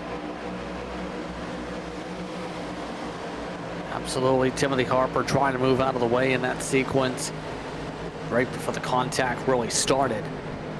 Then some of the others just cutting through the grass to avoid getting themselves involved. But it's going to spark another restart here. 16 to go now at the stripe. Going to be about, by the time they get going, about maybe a 14-lap dash yet again. So the more cautious we get here in this one, the more time they run out to make a move, Dawson. Well, it's a big deal for the guys further back that have to get up front. Shade was one of them. He was just involved in that. Some other cars on pit road here.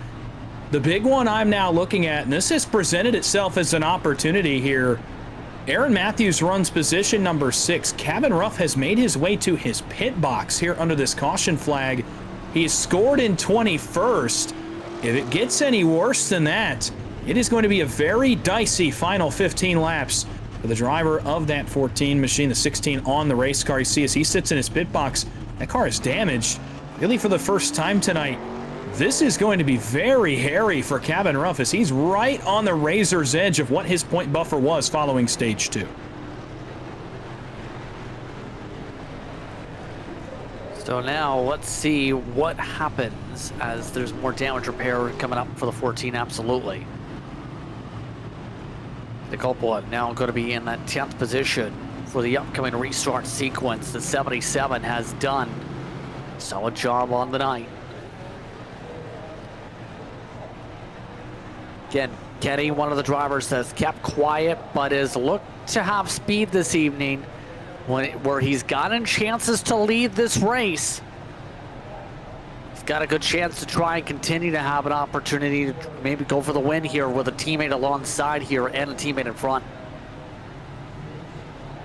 Well, this is such an interesting dynamic in super speedway racing that I get to see quite a bit. You'll see two different types of drivers that end up in the front when this race comes down to crunch time. You'll see the guys that want to lead every lap, the guys that always want to be up front and make the big move and be on, the attack first, but then put themselves on defense when it comes down to it.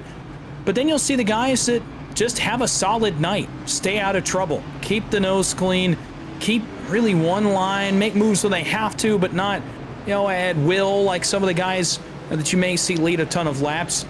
But they'll put themselves in position at the end where if one thing or two things break their way, they can get a victory.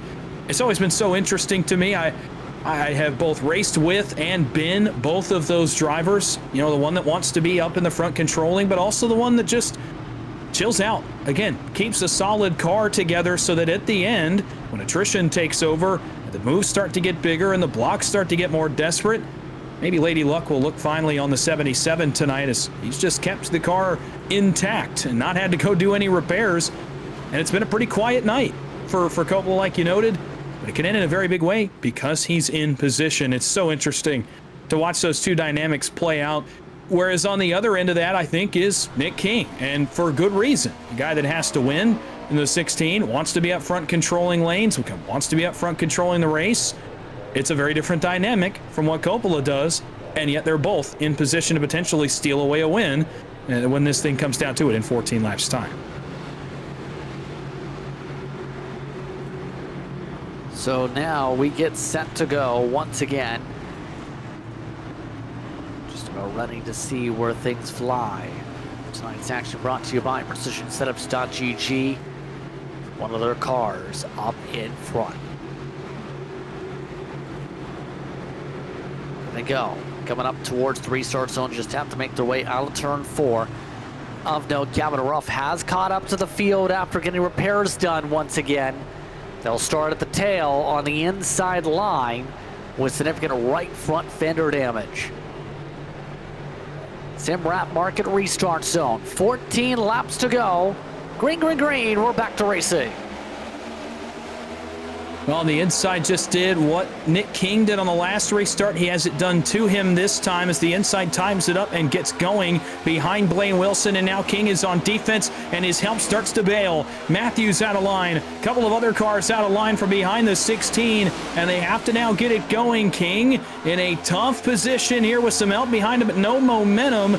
He's going the wrong way. The guy going the right way, Aaron Matthews, going to take a look out of line. It's 3 wide out back in the middle of the field. King's going to block that third lane that's led by the Coppola machine. And man in the middle is the 25 machine of Greg Carr. He continues to go backwards. Coppola leads that pushing lane up in the outside. Another car jumps out in front. That was Coffey. Harper jumps out. All of a sudden, the outside's got some takers with 13 to go.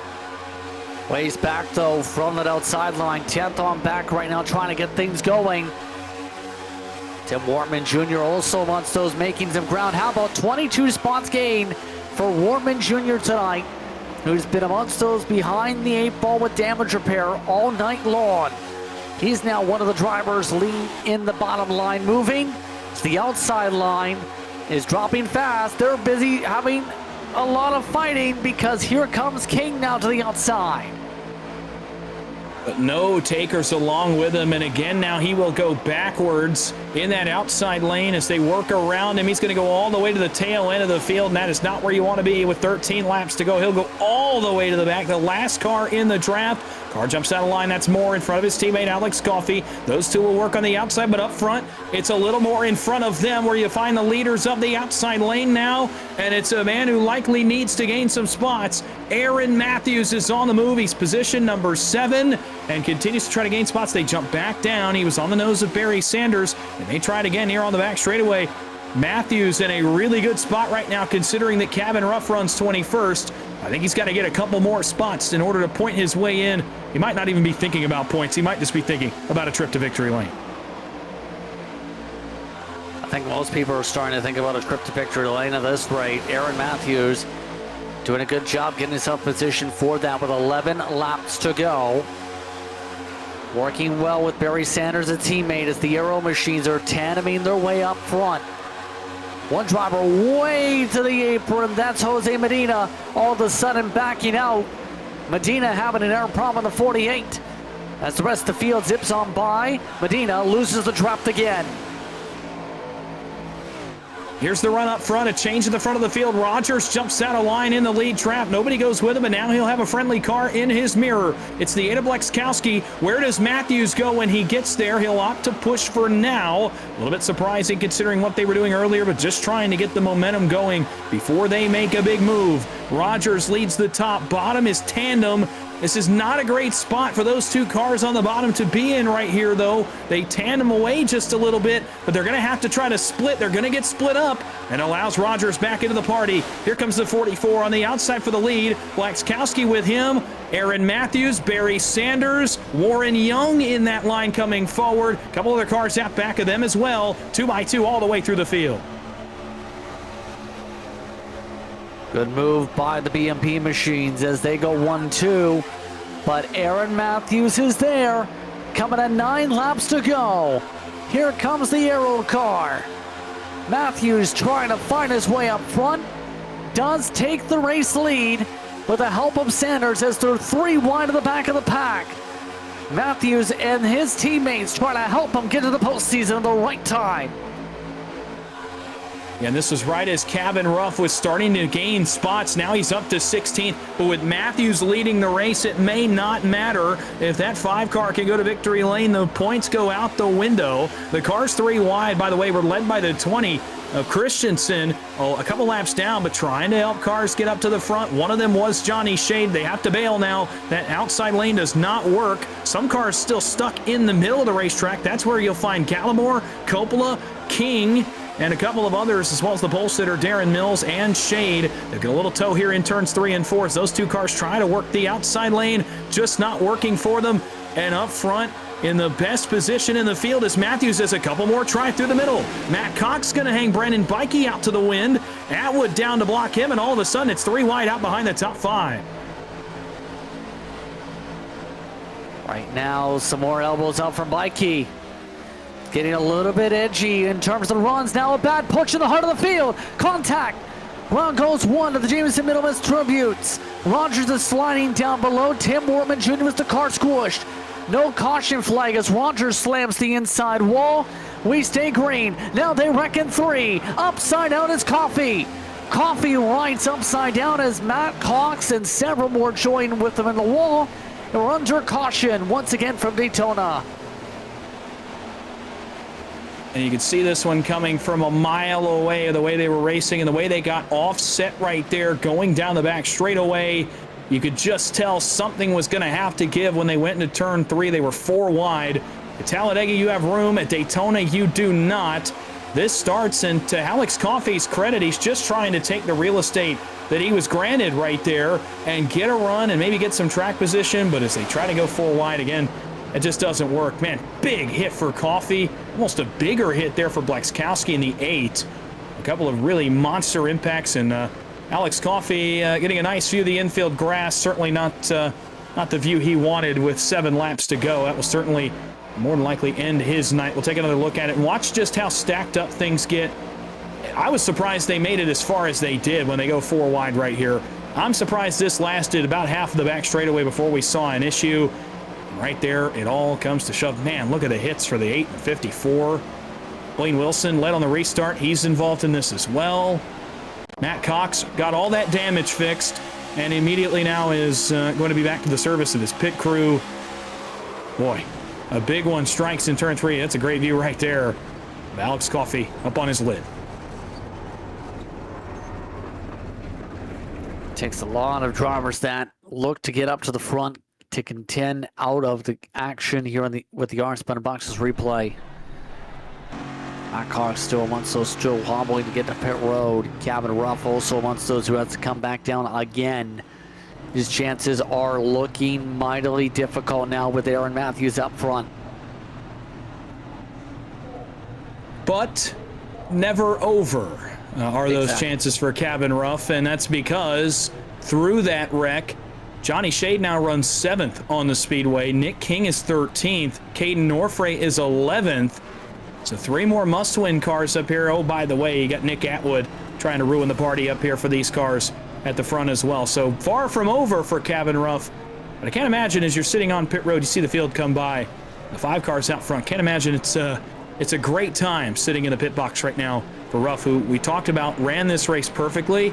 But Aaron Matthews may be in the better spot with 5 laps to go, and that may be all that ends up mattering when it comes down to it. And the unofficial points are going to be so curious when it comes to that last cutoff mark, possibly as a result with Cabin Ruff. Again, remember the advantage coming in was 8. He's got a 4th place run on one of the stages. But right now, it's going to really come down to where things finish out. Right now, it looks like Ruff at least is going to be in the top 20 to start. Matt Cox still is hobbling around the racetrack with damage on the 32 machine with broken axle. They'll have to come down. So when we get back going, going to be about 5 to go. At the stripe now, going to be about a 4-lap restart. Yeah, about as close as you can get now. Anything from here on will force some overtime attempts. We'll go past the scheduled distance and try a few more laps after that one. The way this race has gone and the stakes here lead me to believe we'll need at least one of those attempts. For now, though, only 10 miles left. We talked earlier with about 18 to go that they didn't have a ton of time to make moves. Now you only have 4 pairs of corners to make moves, to make things happen for Shade, for Norfrey, or Nick King, who have to win.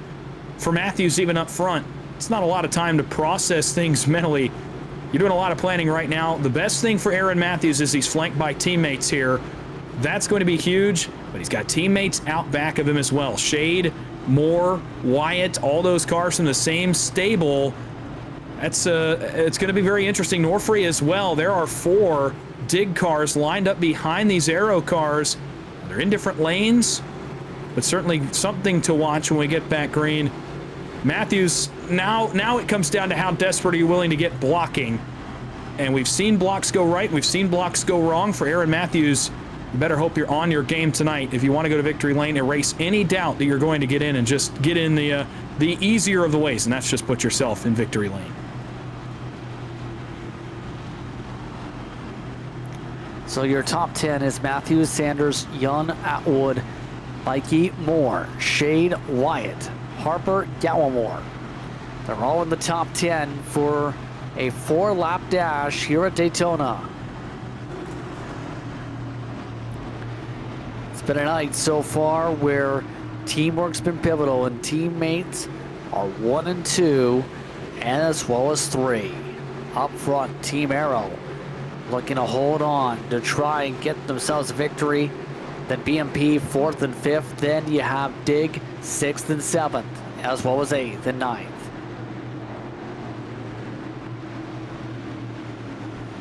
Coming up towards the restart zone, brought to you by Sim Rat Market.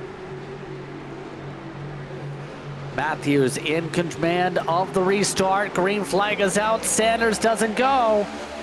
Matthews able to clear as they make their way through. Was that too good of a jump from the 5? Certainly makes his decision a little bit tougher here. He's going to bail to the top side. We haven't really seen this a lot. We've seen him go the other way. He chooses to go outside. Now he sees the run on the inside. He'll jump back down, trying to play Pied Piper and find the place where the push is the best. He deems that to be the bottom. But how much of an advantage is it going to be? It might just get Johnny Shade clear. And that's dangerous territory for Aaron Matthews. They're going to both try to jump up. Around goes the 1. The 5, only one teammate left and no caution, and Sanders is hung in the middle, and Aaron Matthews has no help in sight. Just like that, Johnny Shade third with teammates behind him. They crash behind them as well. Greg Carr, a couple of others out of line as Shade leads the top. Matthews throws the block. 3 laps to go. Trying to block as much as he can. 3 wide for the lead. Matthews side trapped it hard. Shade up the middle. Now Norfrey forced to push. There goes his help as there goes Harper. 4 wide in the corner as Harper and Rogers goes around. Caution flag is out.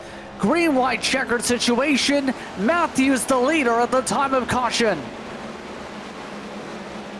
And for a moment, it looked like Johnny Shade had made the move of the race to go to the middle and get to the race lead. Instead, he'll be relegated here to at least the 3rd position on this restart. We'll check the RS Button Boxes replay. It goes around the end of the backstretch. That was Harper, I think, that got sideways. He gets back in line. And as they tried to get back in line, you see Sanders get hung out of line. You'll see Greg Carr get a piece of this here in the exit of turn 4. Man, that block by Norfrey was big too on Nick Atwood as he jumped up behind the 42. You'll see Harper, the first car that I saw get out of shape when they got 4 wide. Shade goes to the middle. He had his teammate with him.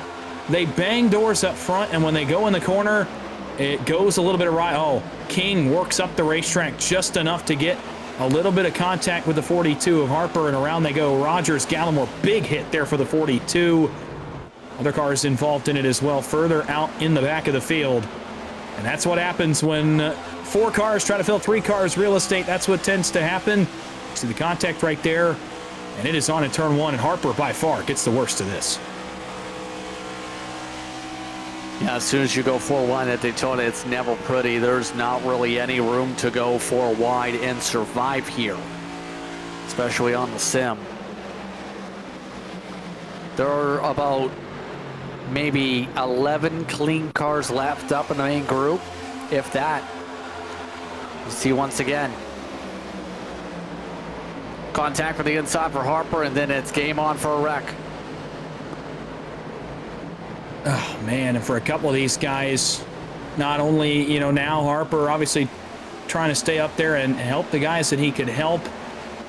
He had a teammate up there, a couple of them that are now in the front of the field that were in must-win spots. Hard to help now as he gets into this one. A couple of guys with near misses as well, including the Norfrey machine that we noted a little bit ago is in the must-win position. So guys on both ends, guys crash now that we're in the front, but guys with some near misses that now have an opportunity. You want to talk about a way to set up a late race restart. You could not have written a script much better than this. Brandon Mikey leads, trying to spoil the party, but he has probably the 3 most desperate drivers in Daytona right now, 2nd, 3rd, and 4th behind him. Aaron Matthews, Johnny Shade, Caden Norfrey. You want to talk about desperation? By the way, Nick King's not out of this yet either. He's back in the 8th spot. Kevin Ruff is all the way back up to 10th spot. You could not have written it much better than this in an overtime restart. Matthews, as long as Ruff finishes where he's at, is in a must-win. King is in a must-win. Norfrey, Shade also in must-wins. You've got about every storyline you could possibly want inside the top 10 with 2 laps to go.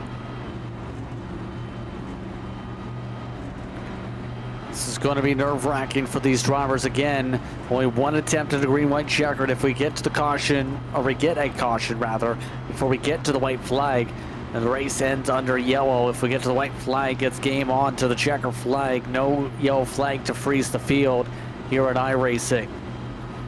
Brandon Bikey all of a sudden will be up in 2nd. 4 drivers in must-win situations are among your top 8, by the way. Matthews, Shade, Norfrey, and Kane all in that conversation where they have to get wins if they want to be able to compete for the postseason. Keep in mind, Kevin Ruff is exactly where he needs to be, even in the top 10. So this could get very interesting. It looks like Matthews is going to choose the high side. Interesting enough here for the restart with Bikey going to take a lead lap up front. Yeah, I mean, this again. Now I talked about desperation when Matthews had teammates. Now he's got teammates behind him in a much different context. They are not his teammates this time. They are teammates. They both have to win. There are a couple of other, by the way, Dig Esports cars that are up here that survived that crash. Corey Moore is 6th, right behind his teammate Norfrey. On the inside, it's Shane Wyatt in the 23. A lot of cars from the same stable that are all inside the top 8, and 2 of their cars have to win. A big disadvantage here for the 5 of Aaron Matthews as we get ready to go back green. And Matthews, again, I noted it a moment ago, he probably can see Cabin Rough at this point. He can see on track where he's running. He knows without a crash or a blown engine or something like that, that he's going to have to go to victory lane. There's actually not enough cars left in this lead draft right now without damage, where I don't think he can physically point his way in. By my calculator, it's about a 16-point gap. He's in must-win contention now, too. Blocking, desperate. Big moves, desperate. Oh, man, how much are you willing to do to throw your car in a gap to get into the postseason? Again, he could not have staged this much better. Matthews trying to fend off, but oh, by the way, he has to win as well. Brandon Bikey, he's trying to play spoiler for all of these guys up front. He's not racing to get into the playoffs here. As the 27's in, he's trying to spoil several parties behind him and rain on some parades here in the last 2 laps at Daytona. This is going to get interesting for a green-white checkered situation. See how this gets controlled now with the 727 and the 5 up in the front. Simrat market restart zone for the final time in this race. Looks to be Bikey that's got command. No, it's going to be Matthews trying to check up. They both checked up hard. Back on her way as Shade tries to get himself sorted in the middle. He elects to go up top, right behind Matthews as Matthews works outside. 27, no help. He's going to get some here on the bottom from Atwood, who will get to him, but that outside is stacked. 7, 8 cars deep on the outside. There's the first move. It's Davis. There goes King to the outside around the Dig cars. Can they get anything going on the top lane? Not a beneficial spot here for those Dig Esports cars. Second and third's not going to do it. Matthews works to the race lead. Norfrey to the inside. Matthews can't block it. Norfrey and Matthews side by side for a spot in the playoffs as they work off turn 4. If they make it back, it will be one more time around Daytona. Caden Norfrey looks out front. Matthews gets split. He's in the middle going backwards. White flag. 1 to go, brought to you by League Gaming. 3 drivers with a chance to win their way into the playoffs. Norfrey holds to the bottom. Shea getting help from Moore. Bikey forced to help the 56. 2 by 2, 3 rows deep. Some spinners at the back, does not matter. Aaron Matthews is out. He's in the wall with hard contact in the heart of the field. Johnny Shade streaks to the lead. Johnny Shade looking to hold on through 3 and 4. A dive to the inside, Cabin Rough. Shea goes to block the driver to the inside of the 14. To the checker flag, welcome to the playoffs, Johnny Shade.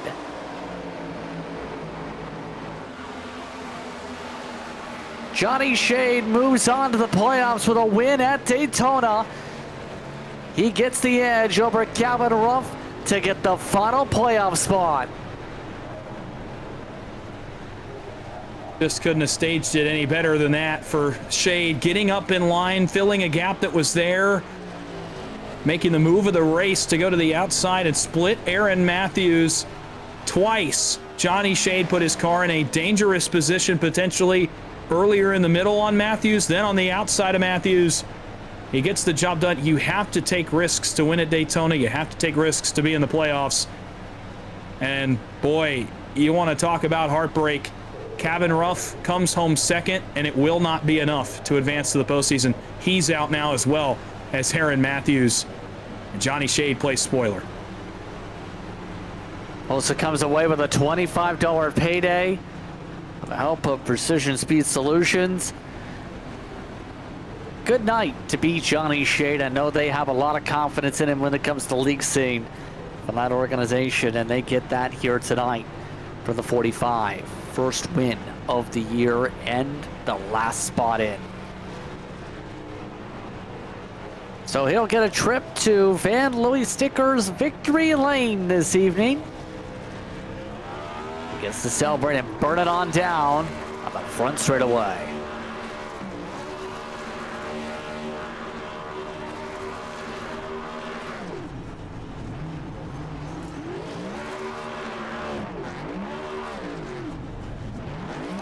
So on that note, as he burns it on down, we'll get ready to take a step away for a moment.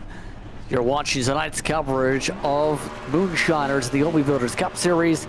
Johnny Shade punches his ticket to the 2025 playoffs with a win at Daytona.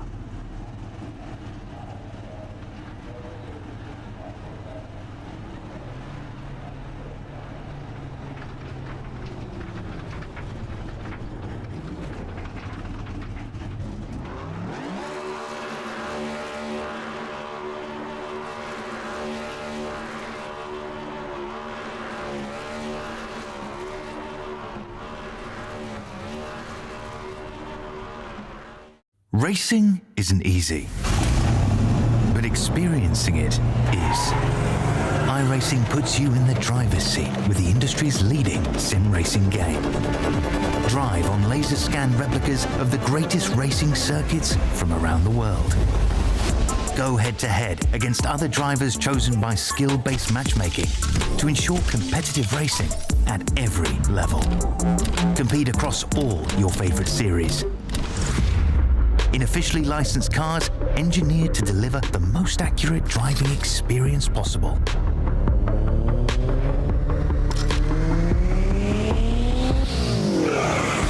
Join a race or host your own with players from across the globe. Race against the computer or in a league with friends. Feel the thrill behind the wheel. Visit iRacing.com.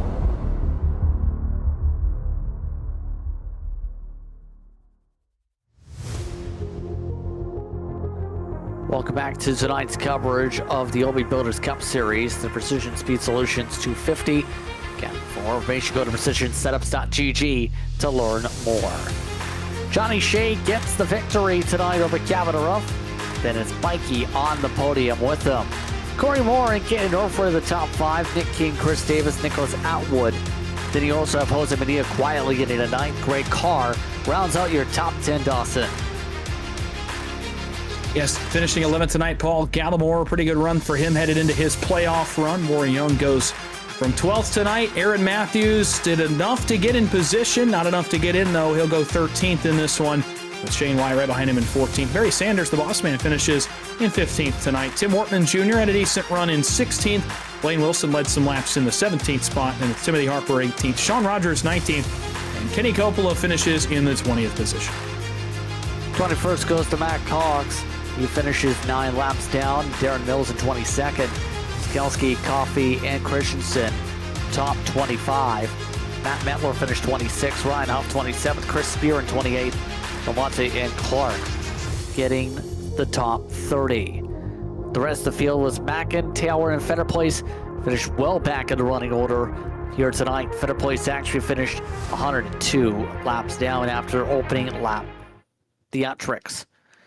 But it's Johnny Shade who's able to come away with the win. Johnny, you've got yourself a win and a spot in the postseason. How does it feel to win at Daytona? Man, that feels so good. I can't thank my teammates enough. I mean, they were talking to us the whole race, Caden and myself, and the goal is to get one of us a win. And I mean, we played it pretty well at the end there, I think, between he and I. So I'm just ecstatic, and it's hard to win these things. There's just some luck involved, and then you got to make the right move at the right time. And fortunately, you're able to do that tonight. What kind of went through your mind as you were making those moves at the end of the race? What was kind of the game plan in terms of making sure you executed to hold on to the lead? Honestly, it was kind of just thinking in the moment, and I felt like in the middle of the race there when I was leading some laps, I felt like I was really able to get the outside going and able to make some side draft work where some people maybe weren't as strong in that area tonight. So I was pretty excited when I was able to get up top of Aaron 3 wide. And, you know, you feel bad leaving him out, but it's Daytona and for the win for playoffs. So you just got to do what you got to do. And then I had a teammate behind me, and Corey just pushed the crap out of me, and I owe a lot of this win to him on that ending restart there.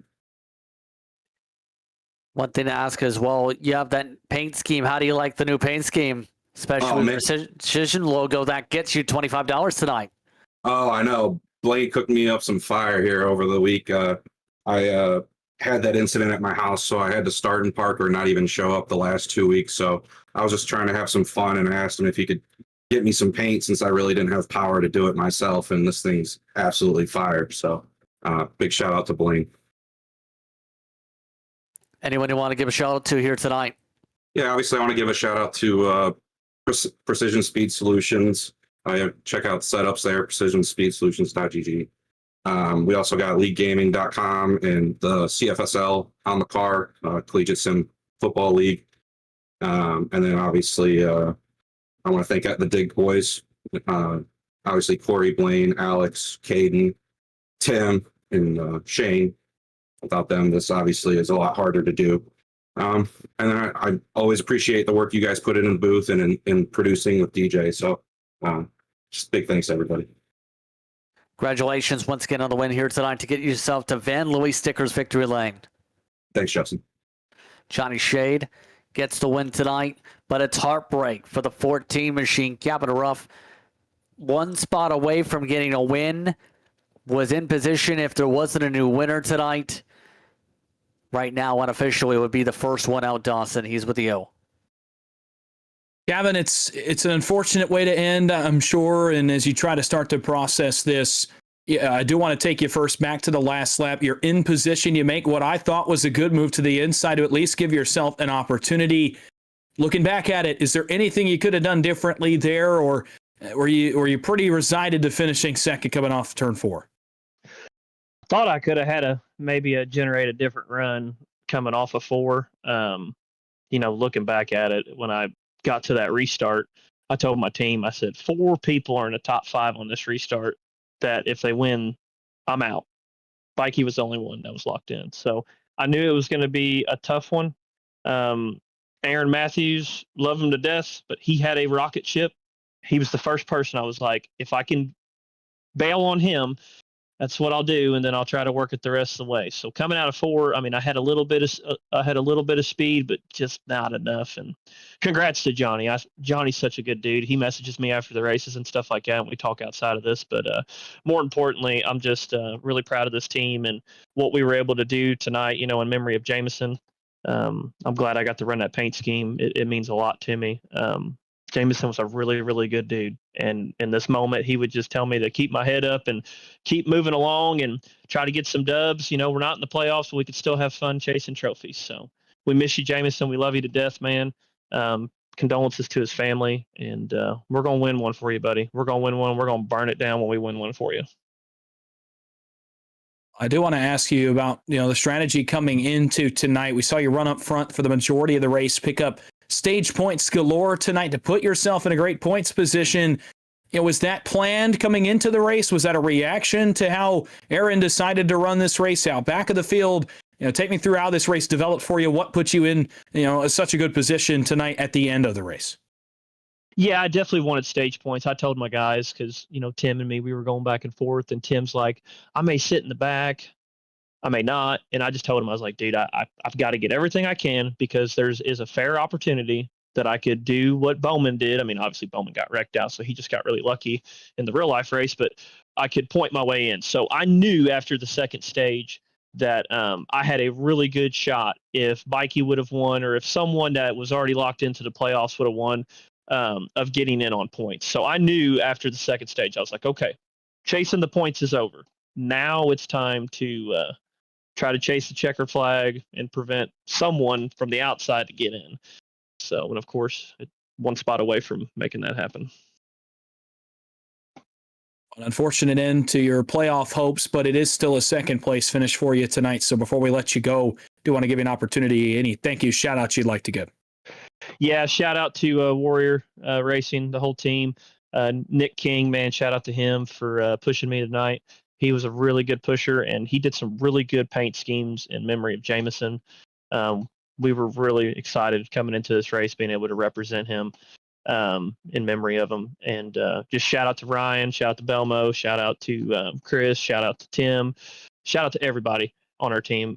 We really were trying to make some noise tonight. We made some noise, just didn't make enough. Shout out to you guys. You guys always do a hell of a broadcast. It is so much fun being able to show people outside of this sim world what we do for fun and showing how professional you guys are on the broadcast. So appreciate what you guys do. Shout out to Barry for putting this league together.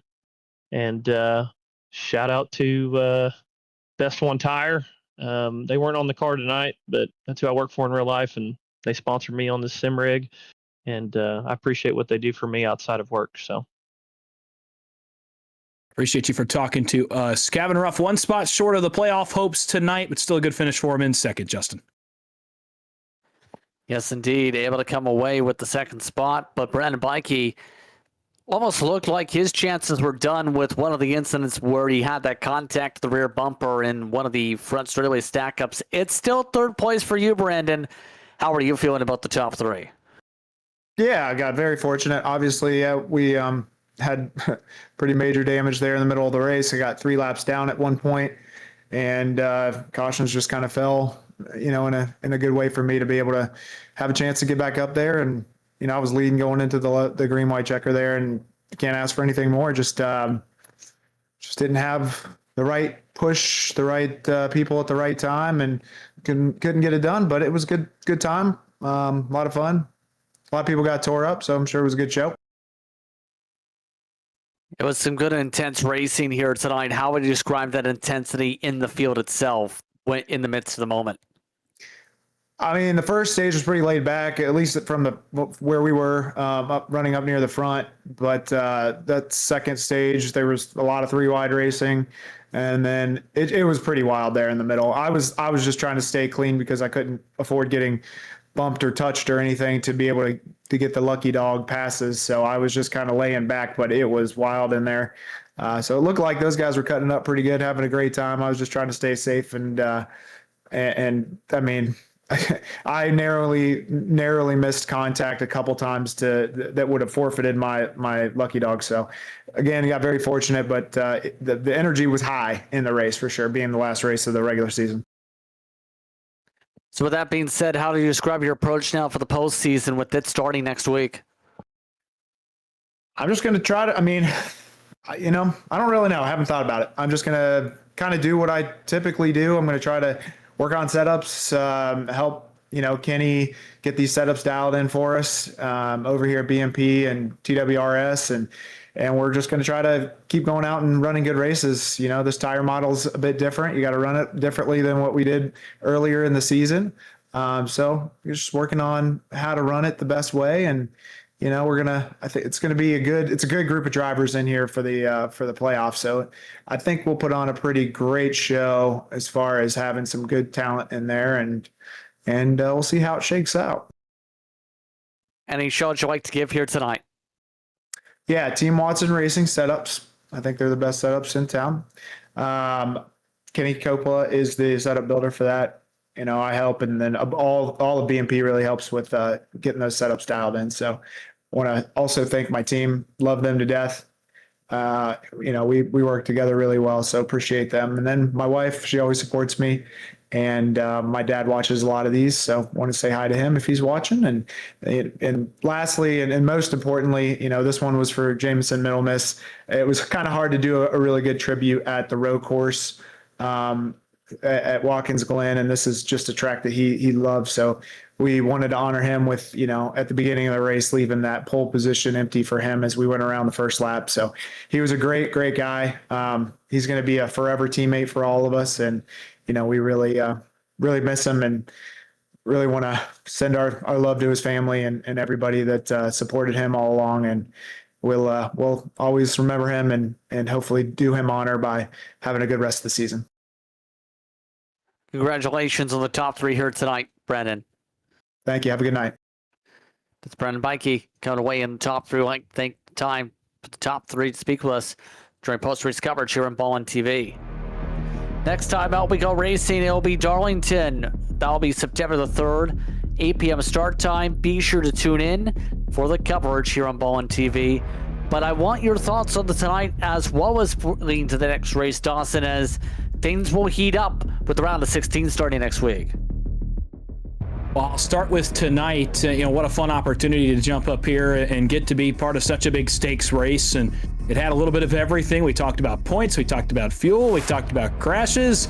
It ends with a must-win driver getting the win that he needs. He could not have written this one much better than it went for Johnny Shade, and he's obviously going to go playoff racing now. And it's not a long turnaround. You got to completely flip your mental, because the playoffs start next week, and this schedule in the playoffs is not easy, especially this first round. Starting at the Lady in Black Darlington, probably the most unforgiving circuit that this series will go to. Immediately, of course, followed by Worldwide Technology in Bristol. But for Darlington, it's a fun track. It's a fast, short oval in comparison to its counterparts in Bristol and others. It'll be a lot of fun. It'll be a tire race. It'll be a finesse race for the drivers in that one. And oh, by the way, playoffs start for 16 drivers. You have to get your championship run started again at one of the toughest, most unforgiving tracks on the circuit. That one's going to be a lot of fun to watch as guys begin their quest for Moonshiners Racing League Championship starting next week. Again, really grateful for the opportunity to be here tonight. Thanks, guys, for letting me crash the party here tonight. And obviously, a huge congrats to Johnny Shade for getting his way in. And here, as I start to work to sign off, I do want to mirror what Brandon just said and what we've heard a couple of drivers say tonight. I do want to send my love, my condolences, my thoughts to the family of Jamison Middlemiss. Obviously, it was a somber, sobering moment tonight as they honored him, but the racing community comes together, and I feel like Brandon talked about it there. They did him justice tonight, I think, and they'll continue to do so as we move on through these playoffs. So obviously wish all the best to his family and to these guys as they continue to race. Indeed. And on that note, it's time to say goodbye. For Dawson Wise, for DJ Lyon, I'm Justin Prince saying so long. Enjoy the rest of your evening. You're watching tonight's coverage of the Precision Setups GG 250 here from Daytona, the Moonshiners Racing League of the Obi Builders Cup Series from Daytona. We'll see you next time when we go racing at Darlington.